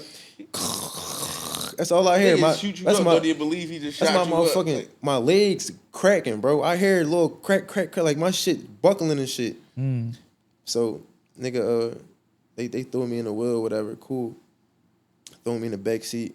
I'm on these big ass, thick ass construction blankets that we used to use when I used to work with my grandpa. So I'm like, the fuck? Shit I'm like, yo, bringing hold back the fuck up. memories. I'm like, yo, it ain't no way I'm this much of a Vic where a nigga knew this was about to happen. It ain't no way you knew I was about to end in his back seat. But yeah, that shit opened my eyes even more. Cause it was like, damn, the fuck is we going again? So we in that back wait, so seat. y'all pull off again? Pull off again. We swap he wheels. was kidnapped, Bro, basically. I'm Yeah. bleeding, bro. Yeah, I'm still bleeding though. This whole time I'm I don't still even know bleeding, if you're bro. gonna die or not, but we gonna Yeah. So take this you ride. couldn't even stand up though, right? No. Fuck no. So they had to drag you around and shit like Yeah, that. I was being dragged the whole time. They dragged me in the back seat of one John, and then after that, it's so crazy. I want to go into so many details, but I can't. but we ain't trying to get nothing in trouble. Yeah, like I you know want, what bro. I'm This shit at the bed, bro. It's low key, little funny shit to it, but saying? cool. From there, we go to the next location. Next location, that's when we in like whatever the fuck warehouse, whatever the fuck they got me at. Yeah. Cool. They dragged me from out of there. They dragged me out the wheel, put me in there. And niggas they go out, do what they do, whatever. I'm playing a weight game. And but I'm going into too many Bleeding out, details. Still fucking bleeding, yeah, bro. I'm bleeding out the whole time. It's a lot going on. There's a lot going on, nigga. Yeah. I heard a motherfucking voice in the background to my man, grab that fucking blowtorch. I'm like, fuck. Bro, that shit was goofy, bro. I ain't gonna lie. Yeah, It that's was not. I ain't mean like, to laugh. yo, That's not funny, but Bro, it's like, I want- damn. Movie shit, On some bro. mafia shit, bro. This shit Like, really was like one of them drum. I ain't gonna lie. I was low. If I wasn't, I was more so mad. I was shot the fuck up because I want to give these niggas they credit. Yeah. I really want to give niggas they credit for this shit, but it's like spare moment. But it's so cool, man. Without going into too many details, That's some time shit I going said, by. like, Time y'all- going by. Y'all niggas good. I'm on my manipulation shit again. At this point, it's a nigga in there with me. We in the dark room. It's a nigga in that joint with me. I'm like, damn, bro, you gonna let me die? You feel good about yourself? You gonna- hey, why I'm You still trying to pop it to bleeding, hell. bro? Yeah. I'm still bleeding, bro. I'm like, what I say to this nigga? I'm like, you got kids? I'm like, how would you feel? You send your son in there? So I'm like, you feel me? Getting Yeah. I'm all manipulation shit, bro. Nigga was like, man, shut up, you ain't gonna die. And then after that, Crazy as shit. I'm like, nigga, what the fuck is you mean I'm not gonna die? I'm shot the fuck up. It's in the third. Nigga, I'm hitting my stomach up. I'm just, you feel me Yeah. talking? I'm like, what you mean? So then, I'm still rambling. Then motherfucker was like, he was like, man, that shit out of my control. Once he said that, I'm like, yeah, He that wasn't shit in over. charge. It's like somebody Yeah. else. I'm like, decision. I'm like, this shit over. So after that, I ain't gonna lie, I grew up in a Christian household. When I was growing up, they always told me, one of my aunts, he said, if you feel like you about to die, just repent for your sins. Yeah. So for me, from what I was told growing up, I close my eyes, I repent for my sins, ask God forgive me for my sins, and I just going out. I'm like, fuck y'all, let me just. Like, I guess this process about to start. I don't know what to expect. I ain't gonna lie though, that's some good motherfucking sleep. Like the best feeling, bro. Talking about comfortable. Yeah. When you about to die, if you feel, Yeah. bro, when you going out, So you felt relaxed? bro, did I? That shit was like the peaceful, bro. I closed my eyes and I sat there. I was at peace. And like, at that point, I didn't even really feel too much pain no more. My stomach was aching the whole time. But I just closed my eyes and I just was dozing off. And then a nigga came kicking me. Nigga came over and started kicking me. Get the fuck up. Get the fuck up. I'm opening my eyes again. Some real movie shit, bro. Opening my eyes and shit. And then after that, I heard Will pulling back up. Niggas come back in. Niggas talking about what they talking about. And then the motherfucker I was manipulating, that shit worked. So I heard the nigga, he was like, man, gotta get this nigga the fuck out of here. Bleeding out everywhere to the third nigga bleeding out. I was fucking like, get this nigga the fuck out of here. They mad at you because you bleeding. Yeah. The fuck But- you mad at me? Hey, you shot me, nigga. In my head, I'm like, fuck that. This shit, I might got to change. I know I'm still alert. That the nigga kicking me up out my sleep. I'm like, all right, bet. I'm still here. I'm still in it. They about to get me the fuck out of here. From what I'm hearing they saying. Cool. We jump back in the wheel. And we driving. At this point, I'm hoping that I'm going back to Your somewhere. car, Yeah, yeah. that's what I'm hoping. And then we pull up. The nigga was like, you gotta get yourself to the hospital. Nigga, they dragged me out the car, left me on the side of the car. But me, I got a mouth. I'm still talking. Damn, bro, like somebody got a weak spot. You can't tell me all y'all on board with this shit. Somebody in here soft and bitching don't want Right. to see this shit for real. Cool. I'm like, damn, bro, like you ain't gonna help me or put me in the car. At least you can do is put me in the car. Yeah. Nigga look over like, y'all want to help me put him in the wheel. Yeah. What the One fuck, bro? of the motherfuckers. We got you, bro. Come on. One of them motherfuckers had a chip on his shoulder. Man, he was on some fuck that nigga shit. I ain't gonna lie. You could have had a gun in the car though. Like That's you mean what I was like saying, be like, bro. Like, Like, bro, what the like, fuck? No, if I did, they probably would have knew already because you feel me? They probably had my found it. will. Yeah. Oh, right. Cool. So but all right. So yeah. So I'm talking to the nigga. I'm like, damn, you give me in the will. He look over like, you don't wanna help me.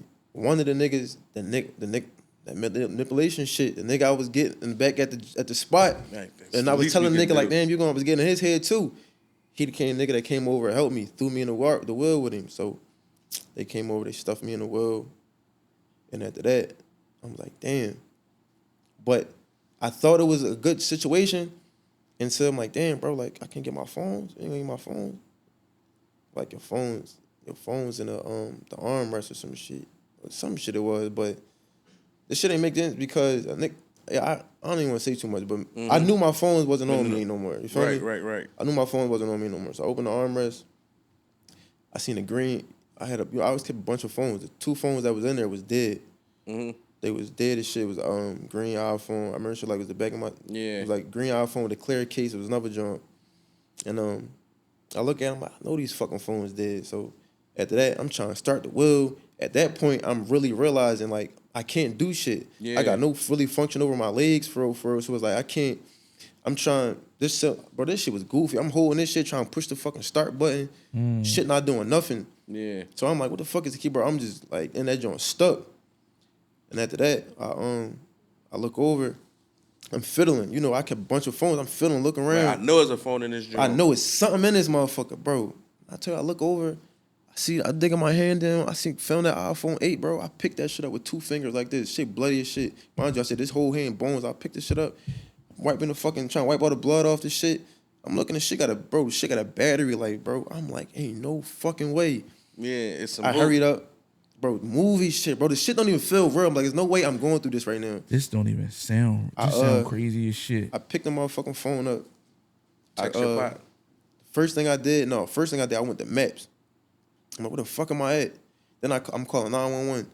I'm like, yo, come get me. I need help. I'm like, where you at? I'm like, I don't know where I'm at. I'm like, what's your height color? I'm like, man, fuck all that. Come get me. I'm dying in this joint. I'm like, where you at? How don't you know where you at? I don't know. I got bored here. I don't know where I'm at. They like, all right. So when we need a location. I'm like, hold on one second. I zoom in the joint.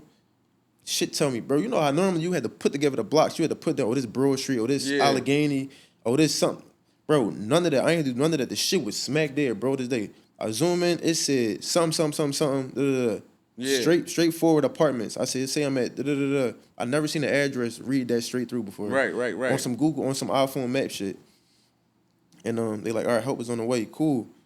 I'm in that joint going through. In my head, I don't know how much longer I got. Yeah. This is a turning point for me. I told you, I just gave up. I just chalked life. You feel me? In my head, I was on my way out just a little while ago. And so cool. I'm in that joint now. This shit like part of the movie where the music gets suspenseful and shit. Like, oh shit, like, what's this part of the movie. I might got a way out of this motherfucker. Oh shit. Yup. Oh shit. So that's cool. like you look over, you see that weapon, that shit go bing. Boom, boom, I'm sitting there waiting. I'm playing the wait game. Only 2 numbers I knew by heart was my mom's and my pop. I called my pop. My pop me answering. It's an unknown number. He not answering. I'm calling him. He not answering. That's when I text him. I'm like, Dad. That's when I'm shot. He's like, who this? I'm like, Dad. I'm done. Yep. Because I'm like, your fingers all broke. Why the fuck you texting me? Nigga, bro? that now shit. It makes sense. Like, bro, it's water in my eye, bro. I'm like this. I can't even see the motherfucking. I can't even see the screen. I gotta keep wiping my face. And I'm doing this shit with one finger. Everything is one finger work. One finger. I'm like, I told you this shit was, but that shit was goofy. Even trying to text all that shit. And low key, I remember at one point, I even thought about making a video. I was about to push record and make a video for my folks. Yeah. But I'm like, no, I ain't gonna do that. I'm making it out of here. It was like I had a little convo with my son. Like, damn, if I do that, that mean I'm really that mean I'm done. Over, so I'm like, no, fuck that. I'm gonna make because in my head, nobody gonna know what the fuck happened to me. You feel me? Right. Mm-hmm. So I'm like, damn, should I make a video? Let them know like what everything that happened, so they don't be clueless. But then I'm like, no, fuck that. I'm gonna stay strong. I'm gonna get through this shit. Yeah, I'm making it out this shit. Waiting. I'm playing the wait game. I don't understand though, bro. Like if they wanted to like do whatever they did, like as far as take the shit or whatever they was trying to do, what made them shoot you? Like, you know what I'm saying? Like if they was gonna let you live, what made them shoot you in the first place? That shit was stupid, bro. It make too much noise to shoot a person and all that. Like if you gonna take a nigga from a location, they be saying allegedly it was behind a bitch and like it was some envious shit. Like, the girl with me got tagged too. It's so crazy. I ain't know that until after I woke up in the hospital though. I'm gonna jump to that though. So cool. I'm waiting for the law to come. Out of nowhere, I see all these motherfucking flashlights coming in the parking lot, and I see them. I'm looking. They don't know where I'm at. Yeah. I'm using this elbow to honk the horn. This elbow tore the fuck up all this shit. This shit damn near disconnected, low key, bro. So I'm using this joint, honking the horn. I'm holding that shit. So I see the lights going on me. I'm like, bet they found me. Cool. All these cops come over to the door. They kick the door. They looking at me like, damn, he hit pretty bad. Yeah, like he fucked up. I'm like, yo, fuck that, grab me. Grab me, nigga. Yo, I'm like, yo, grab me. They probably about to let they die. No, I was about to say they was about to leave you there, bro. Yo, I'm gonna tell you, it was like 5 bros. It was a couple of them. They like, no, help went away. They all looking at me like I'm a motherfucking painting or something. They just staring. I'm like, yo, y'all don't hear me talking to you? Grab me to the point I'm rambling. Everybody just sitting there stuck, not even saying. They just looking at me. They ain't trying to touch you. Only thing he said, only 2 words they said that whole entire time was, "Damn, he hit bad," and "help on the way." They wasn't trying nothing else. I was saying, like, bro, I'm gonna die right here. Take me, like, take me. They not trying none of that shit. Make me hate cops even more, bro. Yeah, that shit's weird. That shit had burned me. I would have been burnt out. So I'm shaking my head. I had a little bad history with cops in my past, so I shook my head. I'm like, damn, we going through this shit again. So I shook my head. I'm just sitting there and slumped over at this point, like, I'm gonna go right here. Woo! I heard an ambulance and shit coming eventually. Motherfuckers came in. They talking about it's an ambulance it's a hospital on wheels. Motherfuckers, they grabbed me off that joint. I started yelling. That's when anytime I was being moved. Made it yelling or No, the shit in that pain? shit painful. Nigga, they dragged me on the stretcher. They blew me in the back of that joint. I'm in there talking everybody's heads off. They talking about just breathe. Then they put me in the joint. So they slapped the joint. I'm talking about just breathe. And then at this point, mind you, I left out a detail too. Before my stomach was hurting. So when I was in this joint popping shit, like, nigga, you hit me in my stomach. It's in the third. You don't know what's like. You know, they lift my shirt up. He was like, nigga, you ain't even hitting your stomach. So that shit alone kept me going too. So I'm like, all right, bet, I ain't even hitting my stomach. Yeah. So all this shit probably Lord shit. I probably really got this. Probably just a side effect of being shot. I don't know. Right. So cool. That shit kept me going too. Cause now I don't think I'm hitting my stomach no more.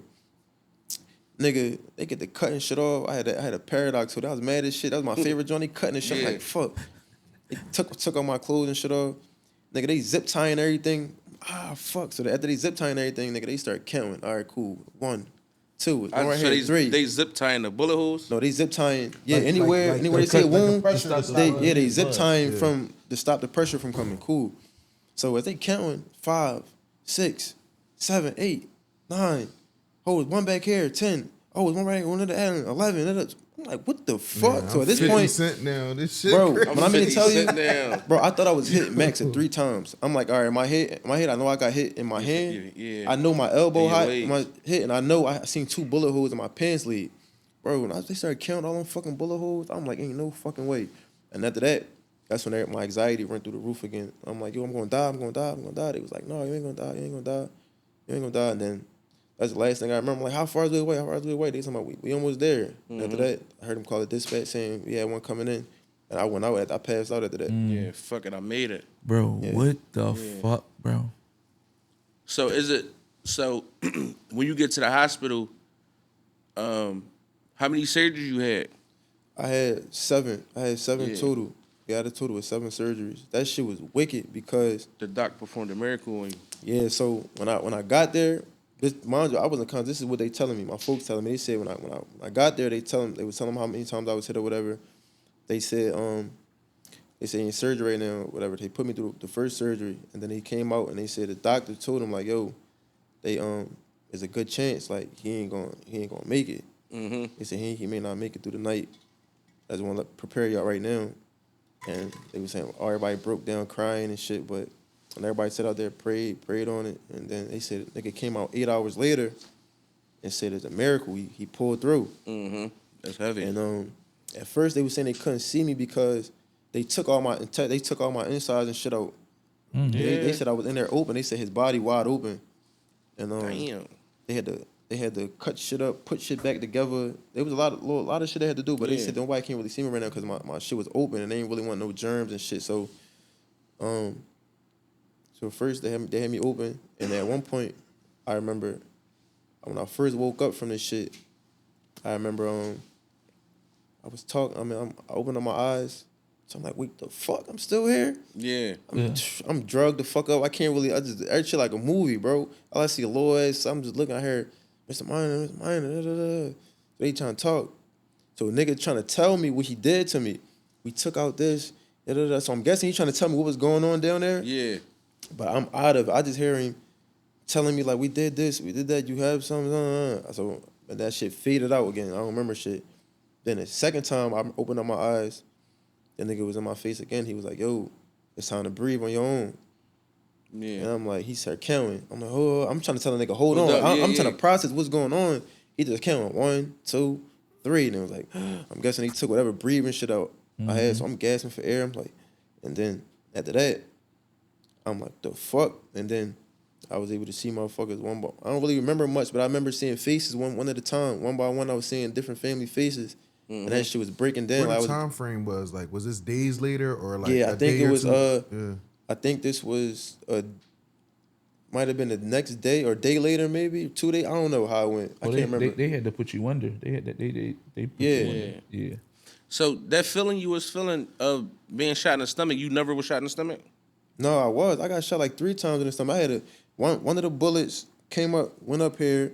One of the bullets bust my bladder and my fucking intestines. Another bullet cracked my fucking Pelvic. my pelvic bone, my shit over here. That shit was You still got bullets in you? I got one in one of my arms. This one right here. This on, they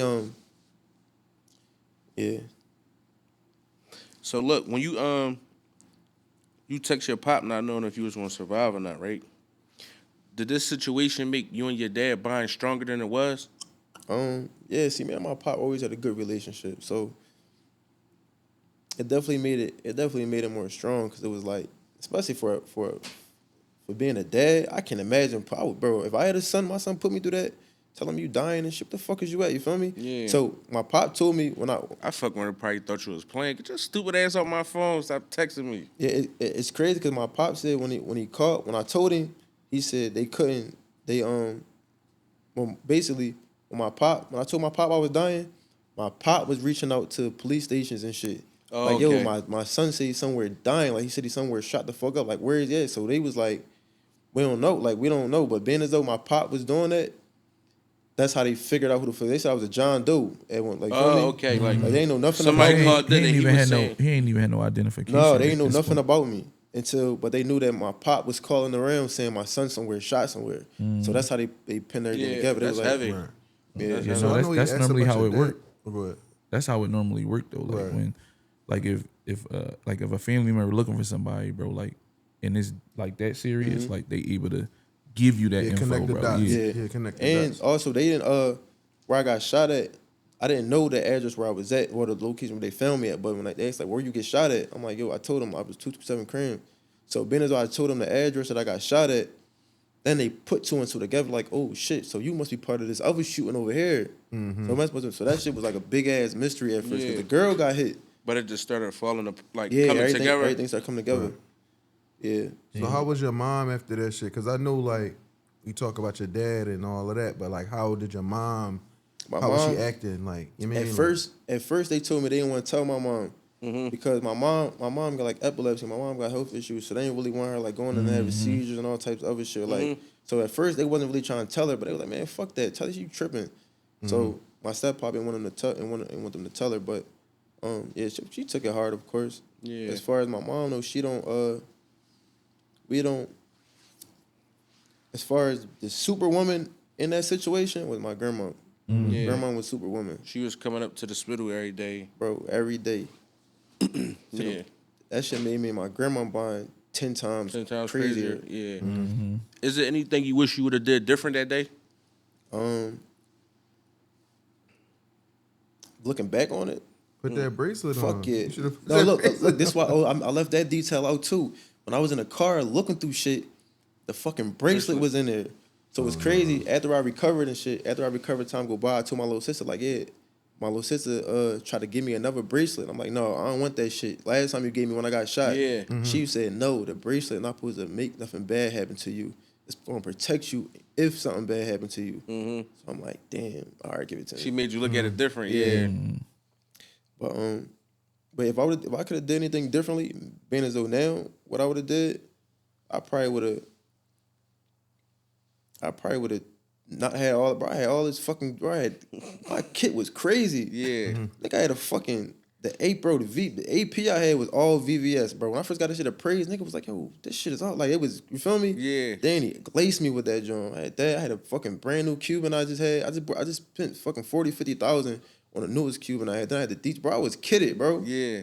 I had fucking damn near, bro, I had a Beam 50 and jewelry on. Yeah. And then on top of that, there was 50 another in the- 50 in the glove box. If I could have done anything different, I would have had all that shit put up. Yeah.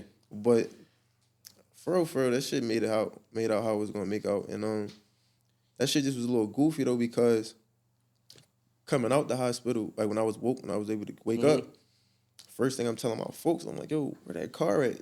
I'm like, yo, I gotta go get that wheel. It's my, what's wrong? I'm like, bro, I got money in that joint. I tell my pop. So all right, so remember I was telling you I was able to see certain shit, like seeing people. Now my pop seeing me.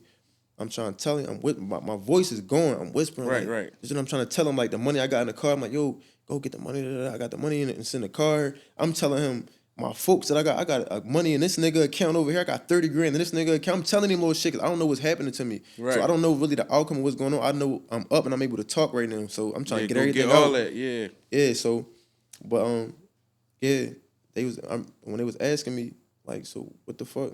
My pop and they were trying to figure out what's going on. So then I told them what I had in the car. And now my priority is, where the fuck is this, where that money at? Yeah. So they to detectives, we on the detective ads. We like, no, don't get that car. My folks got the car through Avis. Yeah. We're like, bro, don't get that car So to it's a Avis. rental. I got something in there. The cops are like, what's in there? I'm like, it's money in there. You feel me? So I'm like, all right, it's a large. I'm like, yeah, it's a large amount of money. Like, they said, how much is it? I'm like, I can't really remember. I don't know. But I'm nervous a little bit too. Yeah. So I'm like, oh, we need that car. So we like, all right, bet. They're gonna tell the detective, get in contact with whoever got the car. Cool. Come to find out, the car been passed around 2 different times. And so when they finally, when the shit finally boils down to the shit, and they finally get a car, they get a car to Avis. Like, what the fuck? I just told y'all, don't get no car to Avis. They fuck around did that on purpose. Bro, I had B went up to the Avis and tried to go through the cars. B said, I don't see no money in here. Like, what? So I'm like, yeah, they ain't shit in here. And it was a lot of shit, man. So then I'm asking another thing, shit to look weird about the whole shit was, we asking the cops, I'm like, all right, y'all ain't find nothing in the car. What about them phones? What about the phones that was in the car? Was phones in that car? Yeah. They like, we ain't recovered nothing. I'm like, all right, you're not about to sit here and tell me I'm recovering nothing. Dirty cop. I'm like, all right, what about the phone? Got him. No, but this is all shit that's weighing on my mind. It's like, I don't know. I'm like, all right, so what about the phone that y'all found me with? If y'all ain't recover no phones, I called At least that phone. Yeah, where'd that phone go? Nothing got turned in. So now I don't know where the money is. The money in the wind. It's just like, all right. That shit's I'd spent. been mad as shit, bro. You know, they definitely with it. cooked me. Yeah. So what was the first thing you did when you got out the hospital? First thing I did when I got out, I had a bottle of Moet. I had a bottle of Moet and an L. They was like, don't we drink? Is the first thing I was asking was, can I drink? Can I drink? It was like, I had a bottle of Moet and that shit was hell. That shit was a hellhole, bro. I couldn't even, but I ain't gonna lie, I don't wish that shit on nobody. Bro, not being, all right, so look, right? You know you value your limbs. Some little nut shit that happened, like, you don't really process shit. For example, like, when we're going through that situation, I couldn't eat. Yeah. So being as though after they told me, yo, we did surgery on your stomach, so you can't eat right now until you have either you have a bowel movement or pass gas. We can't give you no, what's the name? So all I'm banking on, I'm in this motherfucker every day waiting for, trying to fart or something. Mind you, I can't eat. I'm like this. I'm mummified. I can't do shit. I can't move. I'm literally stuck like this all day long. That's Can't crazy. do shit. They can't feed you till you fart. So then they put me on, they let me do a little ice. They let me suck on little ice chips and cool. All right, I started off with doing that. Nigga, I'm thinking I'm itching a little fart. Mind you, I'm weak. My shit wide open. I don't even have the strength to try to push a fart out. Yeah. So I'm like, then cool. One day, shit cooking up down that joint. I'm like, hold the fuck up. What's this? Hold on. I think we got money. Yeah. Oh, that's Nigga, good. that shit, I lift up a little bit. Waterfall, bro. Bring the platters right now. But I'm gonna tell you, that shit was a nasty ass sight in the whole hospital bed. Oh, you shit on yourself? Bro, Yeah. the shit flushing down a I'm thinking whole. Bro, he had that shit came how many right up. days He was said it he though? lift up a little bit. It was like 2-3 weeks. You ain't eating 3 weeks. Yeah, it was like 2 weeks, 2-3 weeks, and shit like that. How much weight you lose? I lost like 35. I was 160. Before I got shot, I was pushing 170. That was the most weight I was around that time. I was like 167. I got down to like 120, 129, some shit like that. But I remember in the hospital, the highest weight I got in the hospital was back at 130 even. Yeah. So, shit like that, no pun intended, but going to the bathroom with yourself, all that kind of shit, right? That go back to our mental health shit. What did that do to your mental health? Being in that state. Bro, I didn't want to. It was like, all right, I'm here, but a part of me didn't want to go through. I'm like, bro, I low key, bro, niggas don't want shit bags, bro. From my understanding, nobody wants a shit bag. Fuck no. But that shit was scarring me to the point I think I would rather live my life with a shit bag at this point, because it was like I didn't process what life was going to be like. I processed once I'm able to once he's saying I have a bowel movement, I can eat and all that shit now. I didn't process how the fuck I was going to use the bathroom. Mind you, it literally took 5 or 6 nurses to move me. Anytime they were telling me to be moved. So after that, I shitted. It was like, damn. Next bowel movement, I was going 8-9 times a day, bro. Shit was it was like water, and I was uncontrollably. Like when it came. So they had to find 6 nurses, free nurses to come in here every time. One person got to grab day. this leg. One person got to grab this leg. One person got to grab this arm. One person got to sit on the back and push me over. And then the 6th person got to sit there and clean me up. This was a process 6 times a day. I mean, not 6 times, 8 times a day. Because it was like super nice. Mind you, every time they push me, I'm yelling. I'm in pain and shit cooking me. So it was like all day long, bro. That shit was breaking me, bro. That's crazy. No bullshit. I wanted, and like they tried this shit. It was like, all right, we gonna try this tube, whatever this shit was, bro. I feel like I was in that joint getting raped. I feel like I lost my manhood. That's not funny, bro. No, they got this shit called I forget what it's called, bro. They shoved this shit up you. Yeah, like you getting like a colonic. Yeah, some shit like a bag or two. Shit got like a ring at the end, at one end of it, and it's supposed to like it's a big ass bag who's supposed to catch all your feces and shit. Yeah. Mm-hmm. Bro, they shoved this shit up when they putting this shit on me, bro. I'm yelling, bro. I feel violated. You feel me? I really feel like, bro. My whole everything, Lord, bro. I don't even feel comfortable. I don't even want you to look at me like I'm. Yeah. Then they do that, shit don't work. Bottom move coming, the shit coming out the bag. They take it out. Yeah, what the bro, fuck? They tried that shit 4 times, bro.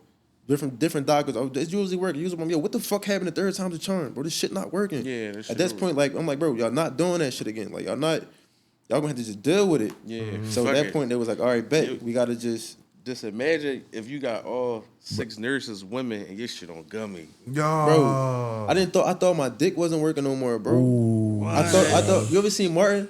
You under that Bad Boys episode? When Martin was in the shower, he took the E-pills. Mm-hmm. He was like, "Damn, call Teresa. I'm on the way home. I got an erection." Bro, a month went by, my shit ain't do nothing for a month. After a month went by, and I started therapy and shit inside the McGee. Bro, I had a little erection. Pissed. What the fuck? That shit was nutty though, because I was in the therapy. Shit, I ain't wear underwear. I just had pajama pants thrown on the big ass pajama pants to go over everything. So now I'm in the middle of therapy. But it was like shit looking she crazy. knew that was like she knew what the fuck going on. But that's how it be, bro.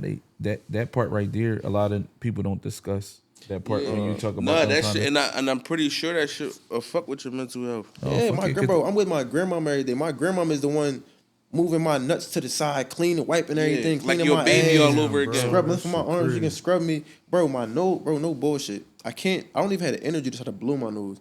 They put in these motherfucking these little suction drones. They gotta put them in my nose. They gotta get the boogies out. Try to get like a baby, like bro, how you do with your baby, bro. My grandma's gotta brush my teeth. I can't even don't swallow the water because I can't because whatever's going on. So I gotta make sure I spit the water out just so my breath don't be stinking, bro. That shit was that shit was goofy. That shit not for the weak though. No, fuck no. Damn. So how you think you live life differently after that? Like, after that, I'm not gonna lie. So I ain't really had the scared straight story where it was like I started walking on eggshells after that, where it was because I feel as though once I overcame it and I went through all that shit for them months, and when I finally hit the streets again, I'm like, oh, you can't tell me nothing. Yeah.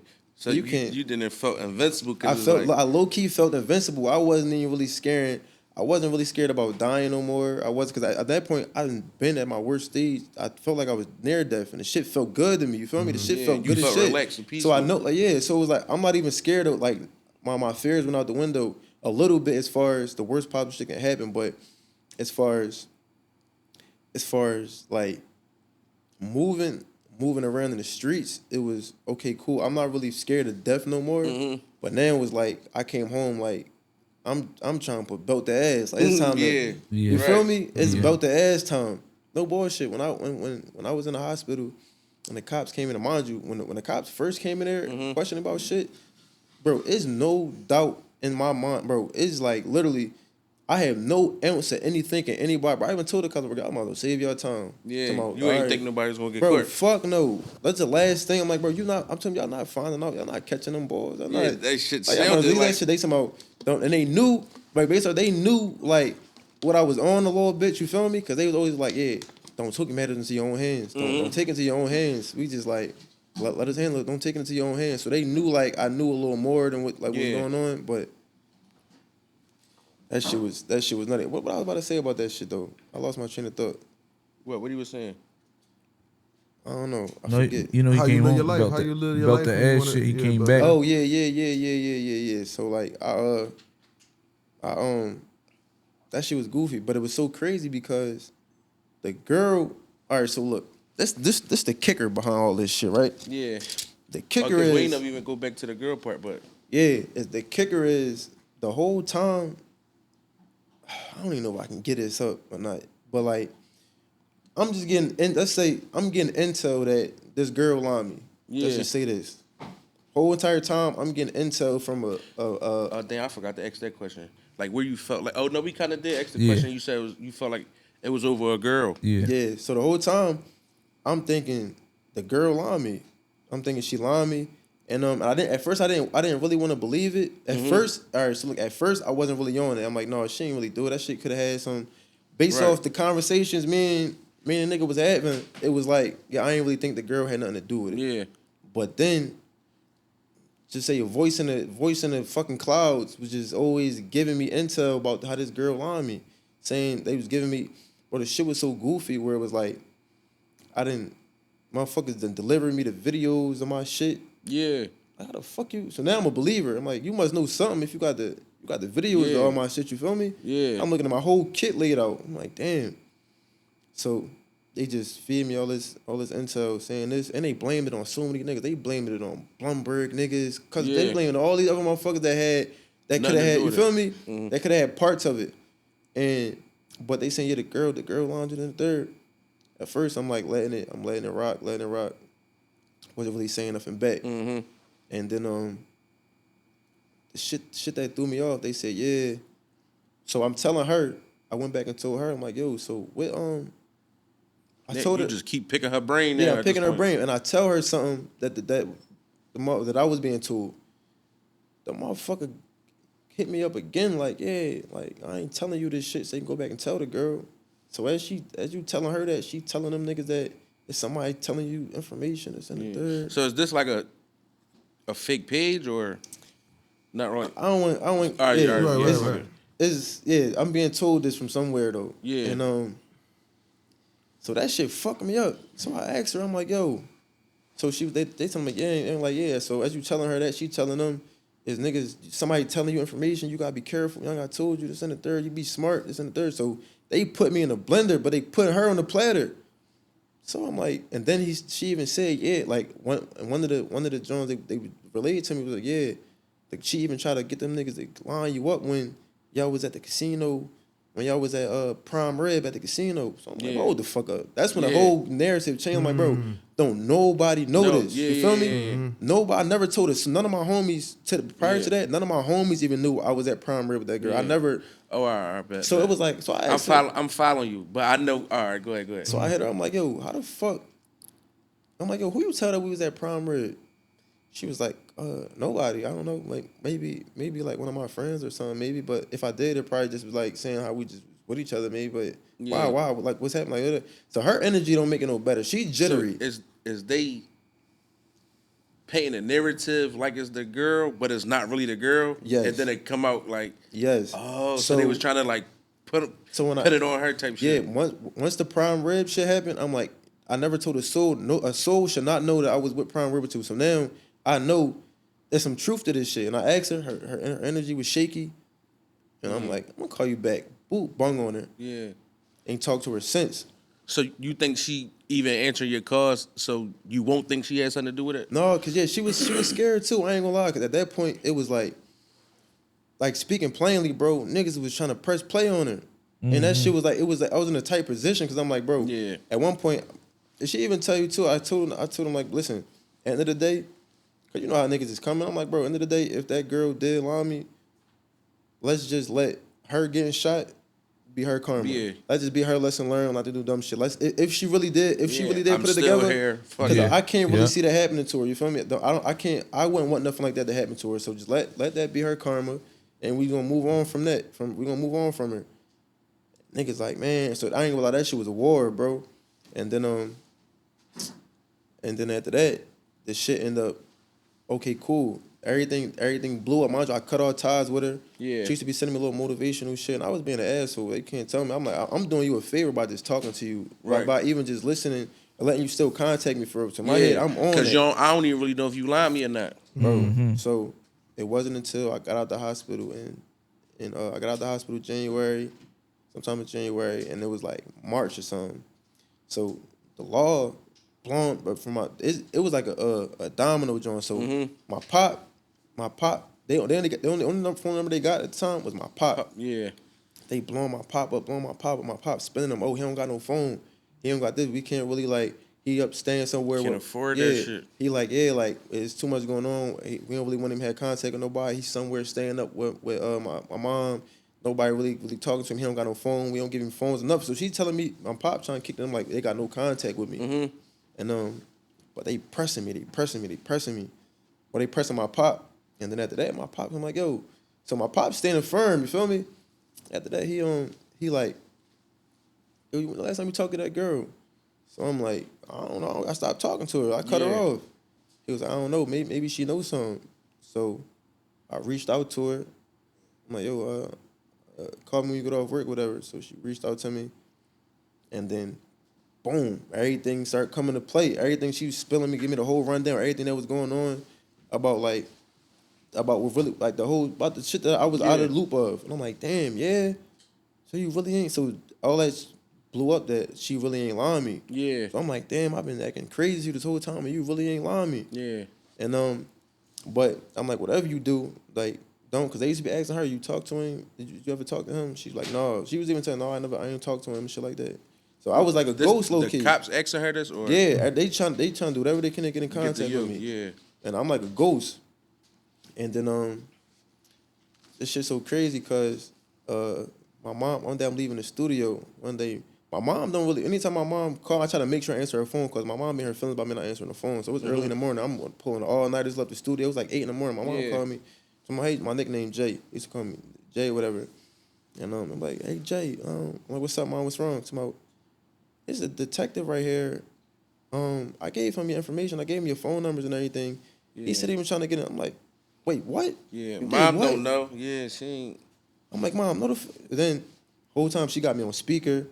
Nigga right there next to talking. I'm like, what the He talking. I'm like, yeah, we've been trying to get in contact with you. I'm like, bro, no the fuck. My mom's, I'm a ghost. I'm like a thief in the night at this point. I'm just hearing everybody trying to get in contact with me, but y'all got no way to get up with me. Yeah. From my understanding, they going to addresses that they know. You feel me? They got addresses they know, but they don't really got so make a long story short, my mom gave him my whole drop. But by accident though, she ain't really know. Yeah, mom ain't know. Yeah, she ain't really mean no harm by the shit, but she gave him my whole John. And after that, they been chasing me around since. But I already knew they was. I had to film like, yeah, y'all trying to get me in person. Y'all trying to catch up with me in person. Yeah.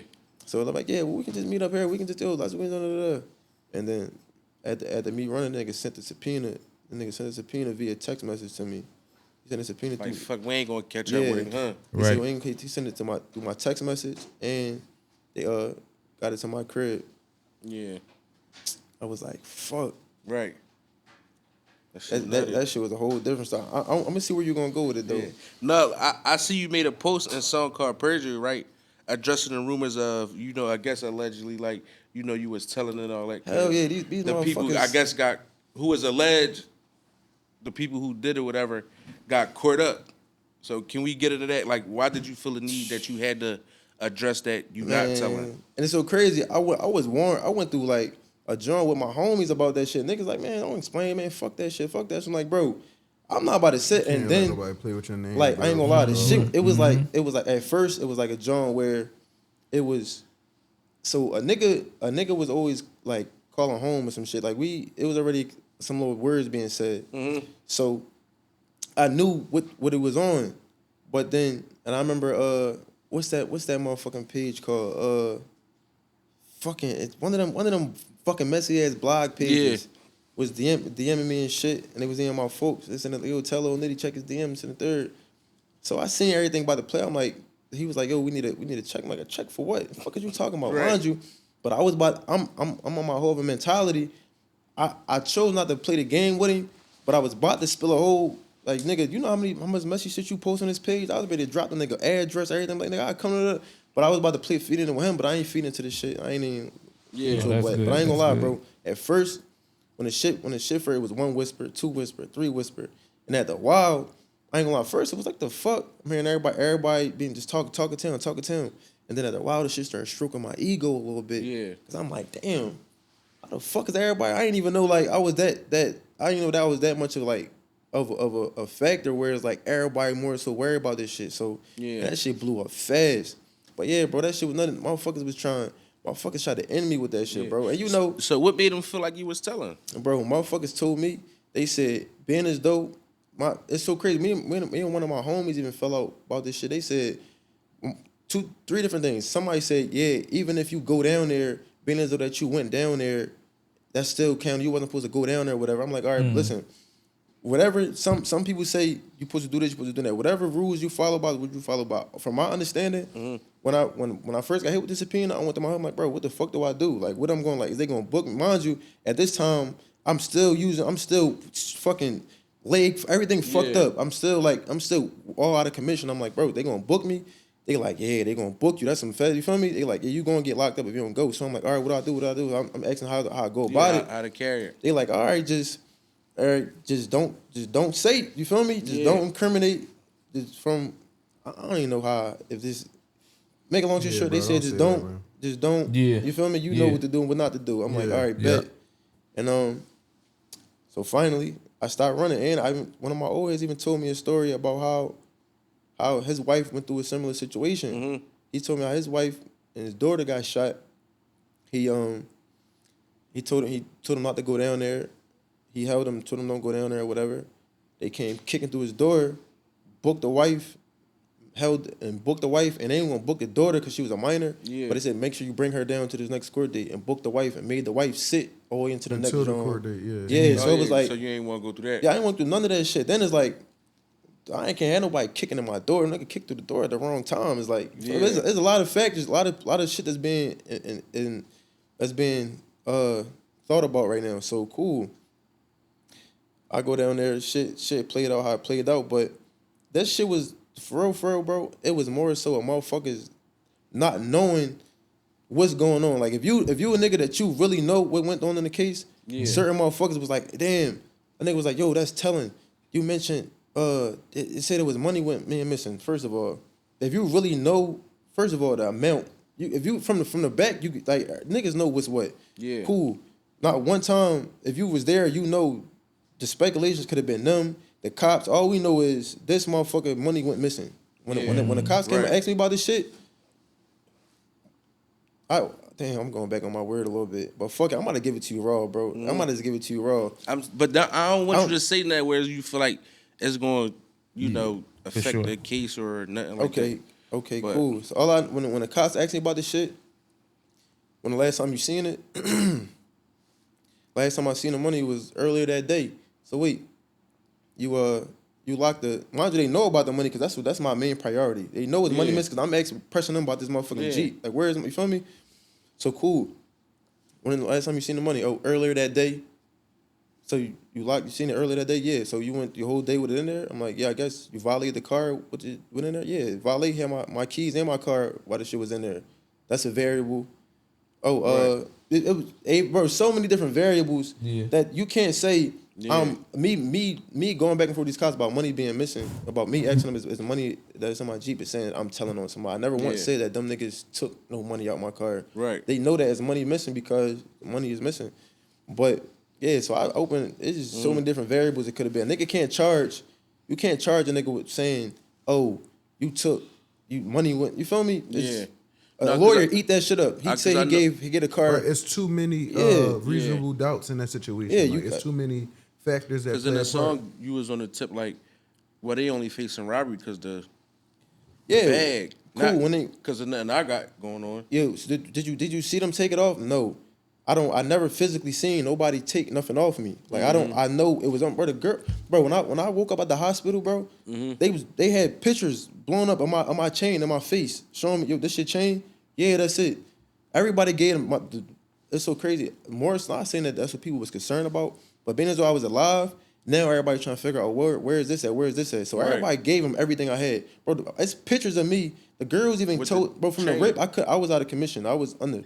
The girls told them from the rip. I had jewelry on. I had my chain on. I had, you feel me? Yeah. So they knew what was on me. You feel me? It's pictures of me with this shit on. If you go on lock bar cameras, even the fucking valet told them the nigga came in big ass chain. You feel me?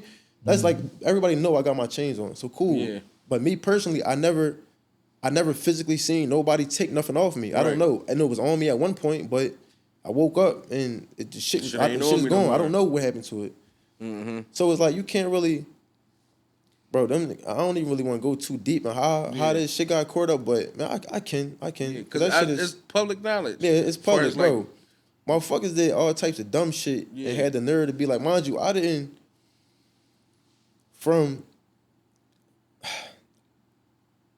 No, because I seen you make the post for us like how y'all saying, you know, I'm telling whatever like that, and niggas got caught up on their own ignorance, basically, like. Yeah. All I'm gonna say is them niggas getting booked, saved other motherfuckers. Yeah. I'm gonna say that.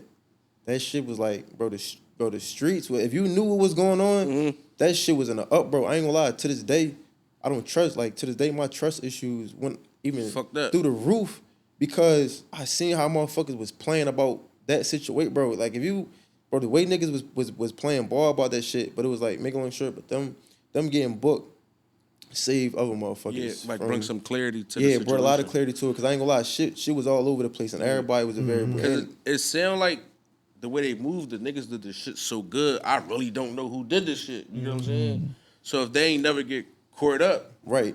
I would have really never known. And now you know you just pushing play and on some shit with like anybody, bro. And at that point, niggas ain't even bro. And no, like, the shit got so bad, niggas wasn't even giving a fuck. But at that point, but it's so crazy because right before Cuzzo, long live Cuzzo, man. But right before Cuzzo died, he come in like, yeah, it was why he did it, why he didn't Cuzzo. But I'm like, I know Cuzzo, you feel me? And I know for a fact. You feel me? I'm interacting with these niggas. That was not Cuzzo. Like I know I know what I'm looking for. Right, you feel me? Right. So it's like Cuzzo wasn't. They just trying to paint that picture. So Cuzzo got on the phone with me.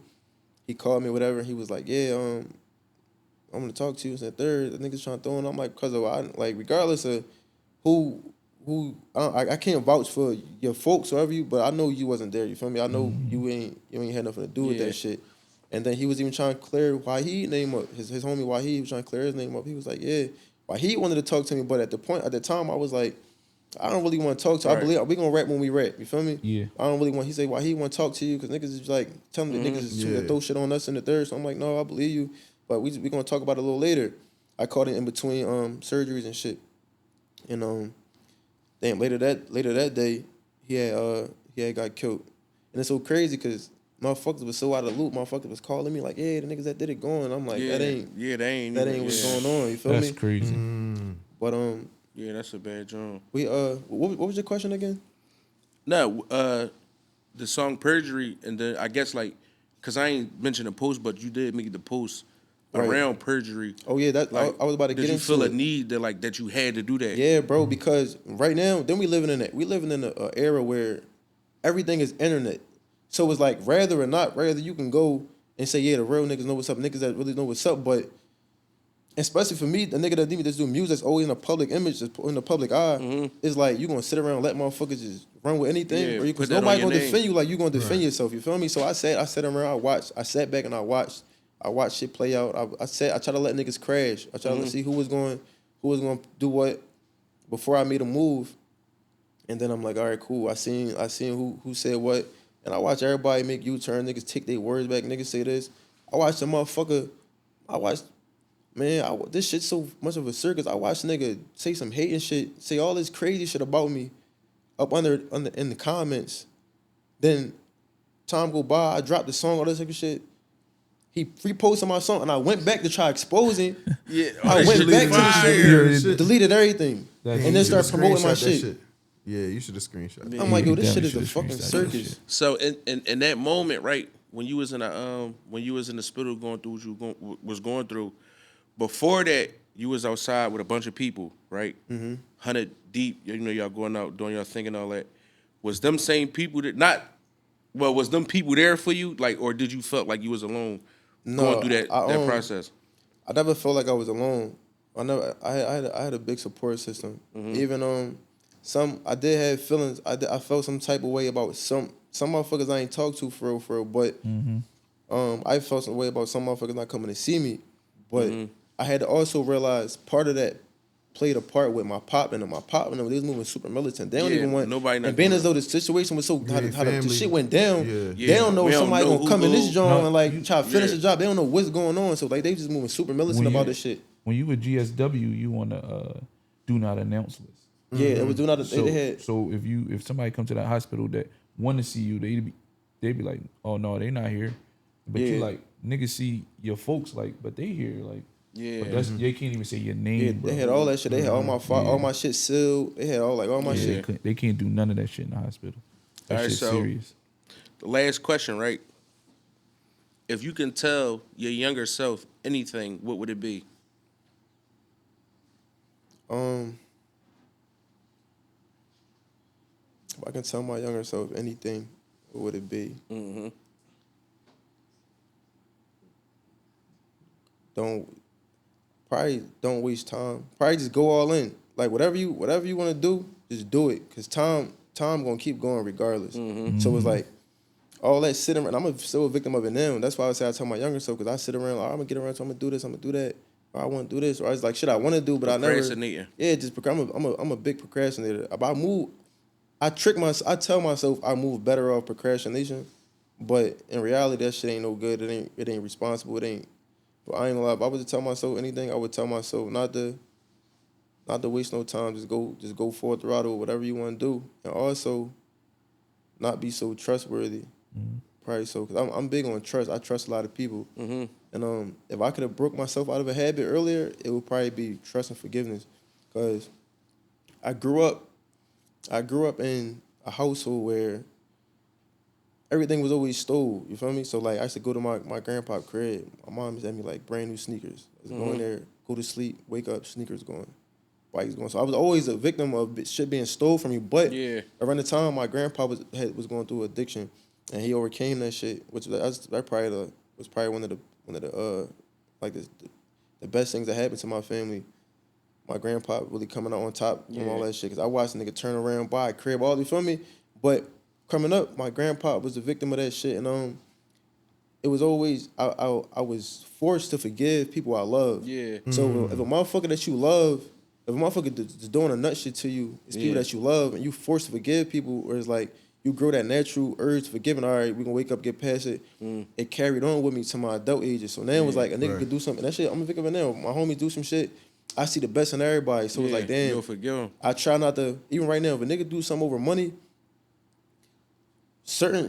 when niggas do nut shit over money, I feel like I'm a little more lenient. Not that I should be, but I know how a motherfucker act if that nigga can't eat. Nigga needs some. Nigga that got his back against the wall. I know how niggas that do some shit that don't mean. You in they a get in position survival where you mode. probably not looking at money the way they look at that money. So if a nigga do something over money, you looking at it like, all right, this some petty shit.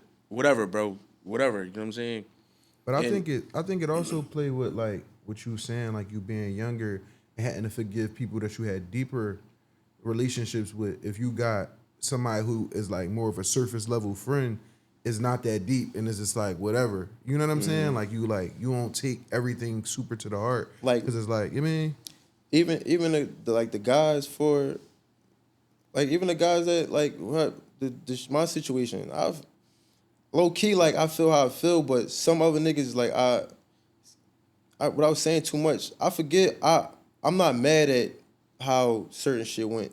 You feel me? And low key, I ain't gonna lie, like on some funny shit. I was being with my homies one day. I'm like, damn, I see why this nigga crashed out. Like I see why nigga crashed over his bitch. You feel me? So it's like, damn, I be trying to see the best or look at the the bright side of shit. And even a motherfucker, jail is talk. Somebody was in a. I can't really. Yeah. I'm gonna forgive him, nigga though. Yeah. But yeah, that shit. It's crazy. It's a lot of shit you ain't touch on with that situation too that I wanted to touch on, but I don't know if you want me to. Yeah. No, I mean it's up to you. I just didn't want you to say nothing too crazy to where it's like it'll get you in trouble or because again, in the beginning of the song Perjury, you said you try and speak without getting yourself in trouble. Sure. You get what I'm saying? So we ain't here to get nobody in trouble. But if you can talk on it and speak on it, get that shit out there because it might, and it might heal you with some shit. You feel me? I ain't gonna lie. The craziest part about that shit was, it was like, how how niggas got wrapped up in that situation. Yeah. So we ain't touch on that. So basically, and this is shit that's like, facts. Public knowledge. You feel me? The fact of the matter is, a motherfucker phone, bro. That's why these phones so crazy. I ain't gonna tell you. The young niggas that's out here doing dumb shit. And I ain't gonna lie, I learned about that shit from one of my homies. One of my homies got locked up because his dumb ass put a temp tag on his will. on a will, thinking that was like he's safe, but not knowing that and it's so crazy because he had a similar car. He got a Malibu. He put a temp tag on his will. Did little dumb shit or whatever, thinking it can't come back, but not knowing all these new cars got them OnStars in them. Yeah, right. And them OnStars got phone numbers attached to them. So the same way your phone pinged to a location, your car pinged to a location. So you can say my car wasn't there. That ain't my plate. But all they got, once they take your car was here. Right. You feel me? So them niggas did a lot of dumb shit with that situation. Niggas took their real. From my understanding, I was told a nigga took a personal car on a mission. Niggas got booked with a fucking one of the guns that they said they recovered from out of the nigga car. Yeah, It was one of the ones that shot you. One of the ones that shot her. Oh, okay. They recovered the gun from the scene that shot her. They recovered the trackers that was used. The trackers. And me coming up, like I'm hip to all the trackers and shit. You feel me? So I'm around niggas. I was growing around niggas that was using the joint, so I know from the rip, like when niggas was buying them, niggas wasn't even buying them in their names. Niggas was getting them joints however they can, because they said niggas even tracked it all the way back then on how you buy it. So when you set them up, you can't put your card on none of them joints. It was like a whole lot of steps you can't do. But from what I was told with them trackers, you got to get rid of them. You can't let them find them trackers, basically, because everything gonna be exposed. The debit card you swipe. Basically, like all the that's like if you using your GPS in your car. When you go to type in another address, all the trips you just made, it come right up. Still in there. Yeah, come up. So if you tracking shit, I'm pretty sure all the locations you tracking. Good investigation. I know these people with their jobs to do this shit can find out that shit. Like, you mean? Niggas just do just dumb shit. So it was the trackers. They recovered the trackers from the shit. Trackers pinging to every location we've been at. Right. My car and his car pinging together the whole entire night. They got traffic footage. They got cameras all throughout the traffic lights. Yeah. They got the footage of our cars driving back and forth the whole night. They got the cars pinging together the whole night. They got fucking one of the boys that's accused for doing it, they said his phone was pinging at the scenes. On top of pinging at the scenes, the shit pinged at the hospital when he went to go see the girl. Then pinged at another situation he got shot at. Then ping, niggas, that shit was goofy, bro. Yeah. Niggas did a lot of technology shit is crazy, bro. Like, that shit crazy. And I know what you saying is real too, because I just lost a homie to some shit like that, like to some like tracker type shit. You know that shit goofy, bro. I ain't gonna lie, them trackers and not tracker shit. I'm sorry, phone pinging type shit. Yeah. And the piggyback of the trackers and shit. My homie Deep, Paradox Deep, right? Before this shit happened to me, he was always telling me like, "Yo, check your cars." He was like, "Yo, bro, I keep finding it," because he was catching trackers on his joint. I'm like, "I'm gonna do it." But around that time, I was swapping in and out of rentals. Like we was in and out of rentals like this. I'm thinking I'm moving on point. Yeah. But this one particular rental I had, you wasn't even supposed to have it that long. I wasn't supposed to fucking have it, bro. For like a month, 2 months, or something like that. Yes, bro. I had this shit extended. I had it way past the time I was supposed to have it. And me and my man B was beefing at the time. And he was and on top of us going through our little shit, he was always at work. So every time I'm trying to get up with the nigga, he at work. So our time's not even aligned by the time we gotta get up. So bro, I had this motherfucking rental longer than what the fuck I had it. Deep kept telling me to check my car for trackers. He never was I was like, yeah, I'm gonna do it. But I'm like, ain't nobody, like, you feel me? I'm moving, I'm big headed. Yeah, you think you low key. I had And at that time, it fucked me up because you never even post on your regular page. Yeah, I thought I was. So it's like, how the fuck motherfuckers catching up with you and you don't even post? It's always chicks, whether it's intentional or but it's other indirect. people posting you. Yeah. You feel me? So it's not necessarily what I'm posting. Is when I'm out, That play everybody a part on it. happy they're around me. So y'all posting, but we not into nothing, so we don't even know. You know what I'm saying? So it's not nobody not doing it intentionally to hurt you. You feel me? But low key, you hurting us. You not lying, bro. We go outside, have a ball, bro. Next thing you know, it's a video of me. Niggas talking about something. Bitches was outside fighting over you. You over there pulling the bitch off a car. Bro. I'm like, who put that video? Who did that shit? I don't even remember nobody's phone being out, bro. I caught my fair share of that. Yeah, I'm cool on that shit. Fuck that shit, bro. Phones is bad, bro. Like we used to have fun without that shit. A motherfucker told me, a motherfucker was fucking saying all my unreleased shit, all this goofy shit. I'm like, What? How the fuck you know this? Yeah. The whole time that Instagram, and it wasn't even from me posting it. It was from shit that my homies was posting. Yeah. Bro, that shit was wicked, bro. See, that's what I'm saying. You It really don't gotta, necessarily be you, for sure. and you not even trying to hurt us, but it should be hurting us. Yeah. I ain't gonna lie, I lost my little cousin. He got caught coming out of a restaurant. Like, you know what I mean? Like, from, I guess the chick who he was dealing with, I ain't, you know what I mean? Like, but that shit, it just went down like that. Like, you know what I mean? Like, not even knowing she posting the food, they know that you deal with the chick, and now, you know what I'm saying? Like, Following her. It's crazy. I put my girl on, like, I was in a long relationship, so I used to put her on point about a lot of shit. I used to put her on point, like, yeah, don't post this. So a lot of the shit that she was already hip to I was always schooling her on little shit. Like, yeah, don't post this, don't do that, don't do this, or don't. Even when we was driving, like, bro, I didn't put her through so much shit. It's serious. Girls, like, girls be putting themselves in these crazy predicaments dealing with niggas sometimes. Yeah, it be the love. They gonna ride with you to the wheels fall off. Cause like I done been in situations where I'm telling my yo duck. You feel me? we done got chopped on together. Like my car getting hit the fuck up. Yeah. She right there in the passenger, bro. This shit, bro. I've been through some shit, bro. Yeah. And you gotta speak about it in the music, cause you be speaking about that kind of shit in your music now. So just keep it going, cause people be needing to hear that shit. I ain't gonna lie, dropping the two songs that let me. Well, Perjury, when I dropped that shit was like, I felt it. Like, to this day, I still feel that shit. Because, like, I can't, wherever I go, that shit be making me, it be a reality check. Like, damn, what is you doing? Why ain't you dropping? Like, get on your shit. Because I go with motherfuckers, yo, you the boy that dropped, you the boy. I'm like, damn. But that shit was impactful for me.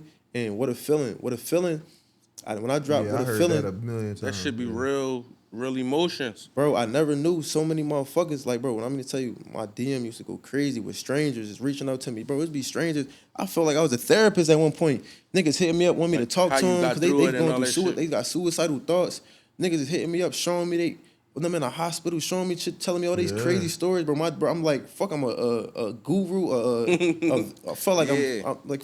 You the spokesperson for that shit now, because you went through it and you got through it. You don't even dig it. And you still survived, getting bro. through it. Yeah, that's what I'm saying. Bullshit, bro. I ain't gonna lie, that shit was. I'm like, wow. And just watching how many people told me that's helping them get through their situation made me even feel better. Like, damn. So I'm making it just speaking on my shit. Bro, go ahead. My bad. So what do you got in store for 2026? Like, what's your music? What's, like, you know what I'm saying? Like, where are you going musically this year? All right, so look, right now, fucking book bag is loaded. Like, I got so much shit.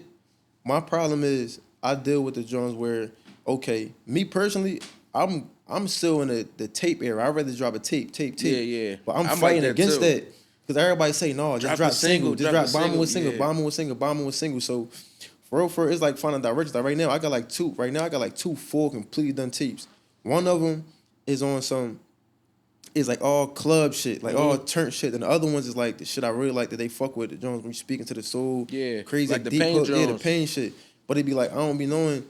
Sometimes it be finding direction, which direction I want to go with. Trying to always listen to listeners, listen to this person, and it be like even just battling with myself because myself.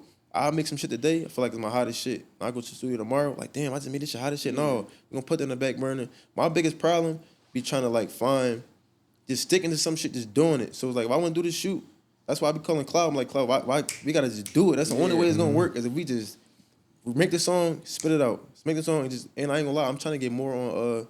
I'm trying to get more into not, like full blown videos. I'm trying to branch off of that a little bit instead of like doing. You want to do running guns? Yeah, even if it's not run a gun, more so, because my most impactful shit came from, like even that I did Friday freestyle. That shit went stupid. When you just was standing in front of the truck. Yeah, right? just in front of the truck. One take scenes. That's why when I hit up Cloud and I told him we gonna do perjury. One take. Don't cut. Just do all one take. That's kind of like what everybody doing now. It's them continuous one shot Jones. Yeah. No, yeah. What's the joint? Or they do the lifestyle joint. Y'all do a lot of shit like I think going that's what out, he's saying black that he trucks, wanna all do. that shit. Like, Yeah, That's more kind of so what you were just saying. record What your you life and make videos out of that want shit to get too. into, right? It's like the lifestyle Jones, where it's like we not intentionally shooting a video, but bro, take Monday, Tuesday, Wednesday, Thursday, and I'm gonna do a performance scene and add that and blend it in with that. Yeah, sure. because Doug and them just did that shit. Like everybody that was basically at that concert that dropped music. They real life be all- so crazy. They all got- use me concert for their videos for the last few videos Everybody, that came yeah, out last they month. did. Everybody all that of did them. that. I was supposed to perform at Meek John. What happened? Why you ain't pop out? No, I was on some. I ain't gonna lie. Letting people get in my ear. I went to the concert for sure. Yeah. I was like, man, I don't think I want to get into it. Yeah. But I told I folks ain't like, gonna yo, lie. listen. I ain't gonna I say got you this. gotta get into it, but don't let motherfuckers who not in your shoes hold you back, because at the end of the day, right, you're an artist. For sure. So as being an artist, why would you not take that opportunity? Yeah. I ain't gonna lie. It was more so my ego in my mouth. I'm like, man, fuck that, man. Take this. This in the third. I got this in the third, man. I need prime time film. I told him, like, go call that nigga, tell him I need to perform. This in the third. I need this man to set. And I got, just take this. Just take this. And niggas was like, some niggas was like, yeah, you tripping. And then no, niggas at first Meek was like, no, like he was like, I ain't really on no taking no break from me. He was like, they ain't on that. And then a couple other niggas, they was trying to figure out if it was time and shit. And then also I feel like I had something to prove too. But a couple niggas from his side called folks back and it was like, yo, fuck it, green light it, come on. But it caused controversy because I was trying to explain to my folks, other people that was on my side. I'm like, listen, this shit came about because I was being me, talking being in my big head and saying, yo, take this. I don't like this. You feel me? Take this. And then let me Like, do you my ain't shit. want no handout. Yeah, I don't want no handouts. I don't want to say nigga gave me nothing. I'm muscle, moving all muscle. You feel me? So niggas took it the wrong way a little bit. Like, no, why are you doing? Like, no, you better not do that. This and the third. Yeah. Like, Dude, what? fuck You that. giving that nigga a check to perform? Yeah, like he Oh, did. yeah, Like, all right, so I understand. so it caused a lot of controversy. He was like, man, fuck that. No, you better not do that shit. This and that. It was like, so I let other motherfuckers get in my head about this shit too. So I'm like, damn, like, all right, it's cool. I'm gonna chalk it. I'm gonna just stay down. I'm gonna just keep. No, I get it. But sometimes a lot of shit be, again, the opportunity. Because you could have did that, bro, and that shit probably, because you not on no full blown I'm a rapper shit. For sure. That could have got the ball rolling and motivated you to be on some full blown rapper shit. Oh, for sure. Because a nigga just need that one little push. And that's why a lot of people do fall back on the rapping tip, because they feel like they ain't getting the support, they ain't getting that push, they ain't getting that look. But when you do get that little glimpse, and you feel like the eyes on you a little bit, you'll go super harder, 10 times harder. So that shit probably could have got the ball rolling for you. But you know, you live and you learn. That this was another. They was like, man, don't do that shit. They gonna try to put you in the front. They said you're gonna be performing in the front of everybody. This in the third. It's gonna be looking. No, That I'm shit like, was packed out soon as the show started. That's what I'm I saying. was there. When I watched it roll out, I'm like, damn, I Yeah, should that was just a did good this joint. shit. Yeah, it Let wasn't all even these a niggas get in matter. my head. Yeah. I should We just all did went this to shit. the whole office went to the. Yeah, we was there. We was there mobbing. I told him. I even told him we talked about that shit and we was in Noto. I told him like, listen, at the end of the day, like you don't owe me shit. You feel me? So being as though that you was even being as though you green lighted it. You feel me? It was still like it was heavy. I still fuck with you on the strength of you green lighted this shit. So, but he was like, yeah, you ain't got to pay for that shit. You ain't. So it was we had a little conversation about it. It was cool, but I ain't gonna lie, I'm mad I let niggas get in my head. I should have just this why you can't let niggas get in your head when I'm popping it, saying my shit. Everybody not gonna vouch for it, but I should have just did this shit. Or nobody gonna understand it either, bro. For sure. Some motherfuckers don't understand it. 2026, can we get a Nitty and Meek Mill's song? No, G Herbo. It's crazy. I'm just saying, supposed to perform at the concert. No, but I feel like he the reason why he rap. He gotta get the G Herbo. It's crazy. Herb John. I locked in with her brother at fucking room service. I ain't put it together though. It's so crazy. When I was younger, my managers, whoever I think Philly Spillsbury was managing around the time, and he or was it Spillsbury or somebody else reached out? I don't know. Somebody reached out to her, but I was supposed to do it, and I forget what the number was, but I fell back. I ain't do it, and then I just tapped in with her brother. Philly heavy. I was gonna try to put it together through him, but I ain't gonna lie. Me personally, like I had to really like understand like that network and shit. You know, that wasn't really my strong suit but now I feel like I'm at a point where it was like I had to. I'm a lot better with it, but at first I wasn't really like that. I used to be next to motherfuckers, bro, and I used to be like, no bullshit. Like my first time seeing Baby, I would have. Whatever Baby would have told me to give me, I had to give it. I would have given him. If he would have asked for 50,000 at that time, if he would have gave me a feature for 50 on a strength, and said you'll give me 50 ball, I would have gave it to him. But me being, he was at James Harden party, and me being like just stuck in my feeling, no, I ain't being no dicky. Like I ain't, you feel me? Yeah. We like this next to each other. At James Harden, I'm like, damn, I want to put the bug in his ear so bad. And you from Philly, bro. He probably would have felt your vibe and all that. No, for sure. They fuck with Philly people, bro. Yo, that shit get in the way of a lot of shit, bro. Like you really, if you look at Future Entourage, Future got a lot of niggas from Philly with him. But Future, we used to go to Tierra's back in the day on every Sunday. Future used to be here. The nigga was here, bro. I'm telling you, all them niggas fuck with Philly niggas. Clothes wise, the nigga didn't dress how you dressing now, but it was like some shitty shit. My folks be styling. My Miami style. What's smooth? What is it called? Something with an M. I forget what it is, but he Oh, the modest shit. Modis. Modis. Yeah. I think he be fucking with bro clothes and shit. I was talking to bro in room service. I ain't gonna lie, that outside shit. Niggas be bashing you from being outside. Not bashing, but like you outside too much. But half of my resources come from being outside. Nigga, I just was with fucking Shaq in Feet New York. Nigga, bro, Shaq gave me a fucking head nod. I'm like, the fuck? Yeah, nigga, I see you, nigga. Like you feel me? And that door shit like that, like it's like some of these y'all niggas be saying like you outside too much, but literally 90%. Not if you gonna pursue rap though, bro. See, like, I'm a nigga. You know, I always been a nigga who like supports you and believe in you and shit like that.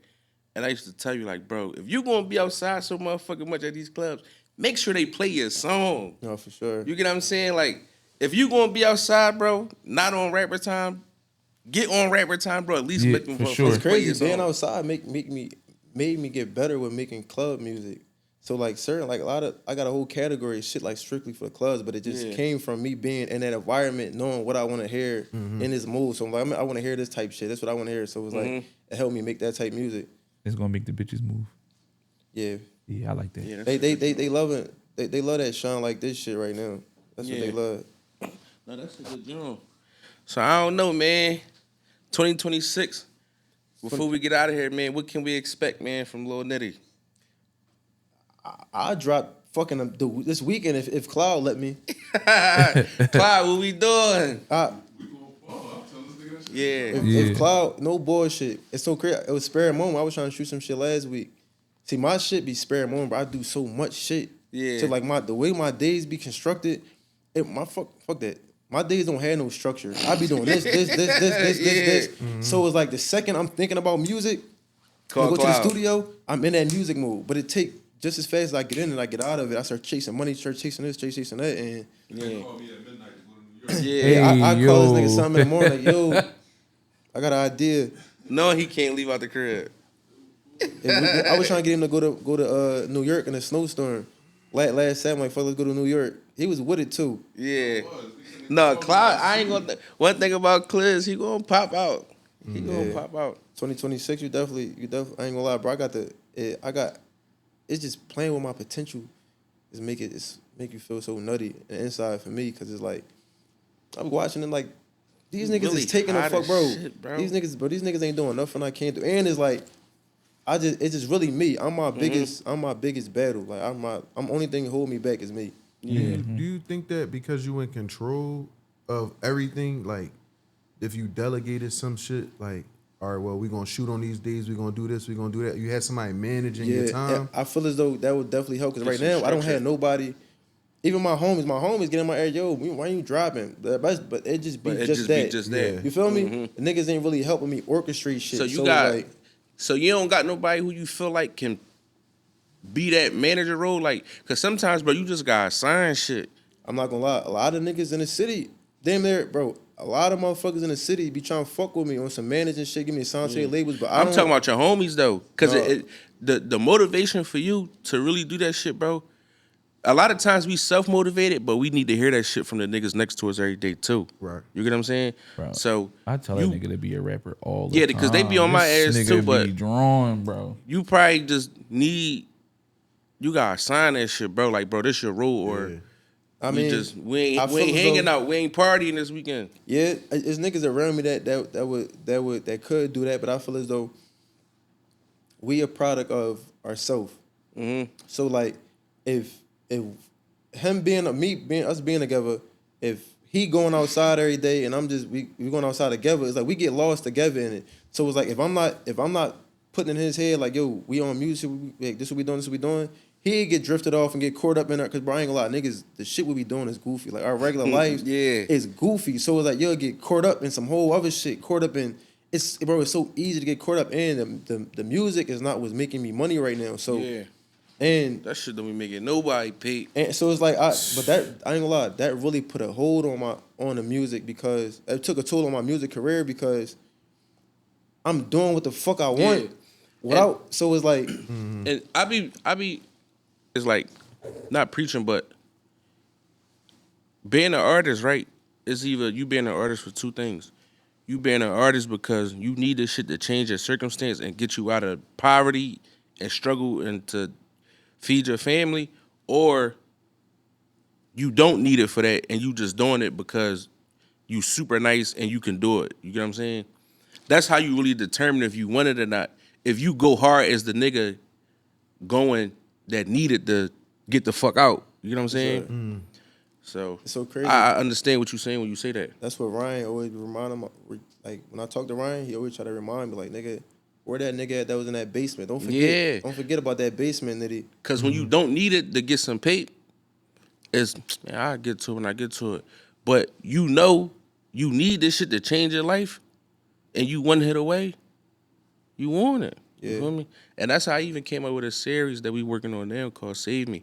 Because I'm a nigga like you who is like, I don't gotta do the rap to get some paper, you feel me? But I love it and it's what I really want to do. Sure. So I'm not looking for the handout. I don't need you to give me a deal to give me no money.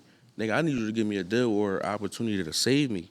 For sure. You see what I'm saying? Pull me out this shit. So honestly, I know exactly what you mean. A lot of the deals, like when it was always talk about me and looking for deals, I never wanted no deal for money. That wasn't what I wanted. It just was that being as though I'm coming to the table and I'm not asking you for no money. I feel as though our situation need to be the numbers need to be more in my favor, because I'm not coming. I'm not coming to you. You feel me? If I'm coming, when I'm coming with, I'm still providing for myself in a situation. Y'all just provide resources. I feel as though the cut need to be more in my favor. So that's what was always my biggest part with fucking with niggas. Cause and a lot of trust issues too. I be wanting to fuck with. I ain't gonna lie. A lot of niggas be trying to manage me, bro. But I'll be like, I don't be trusting niggas. I don't feel like niggas' intentions really there. So it'd be like, but I ain't gonna lie. 2026 though.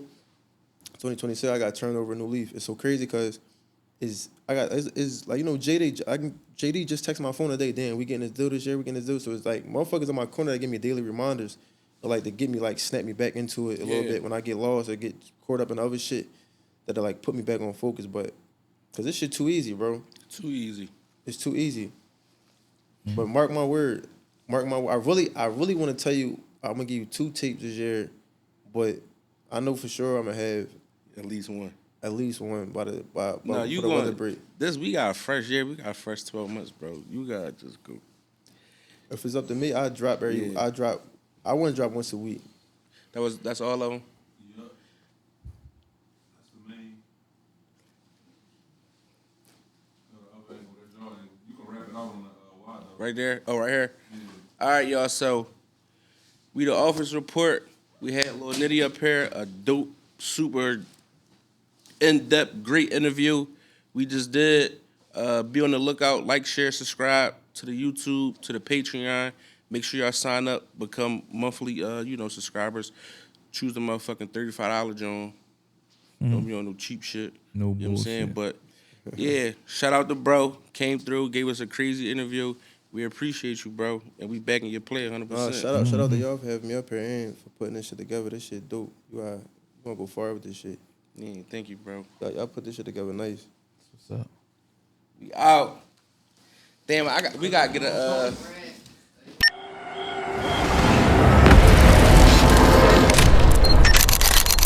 The Office Report.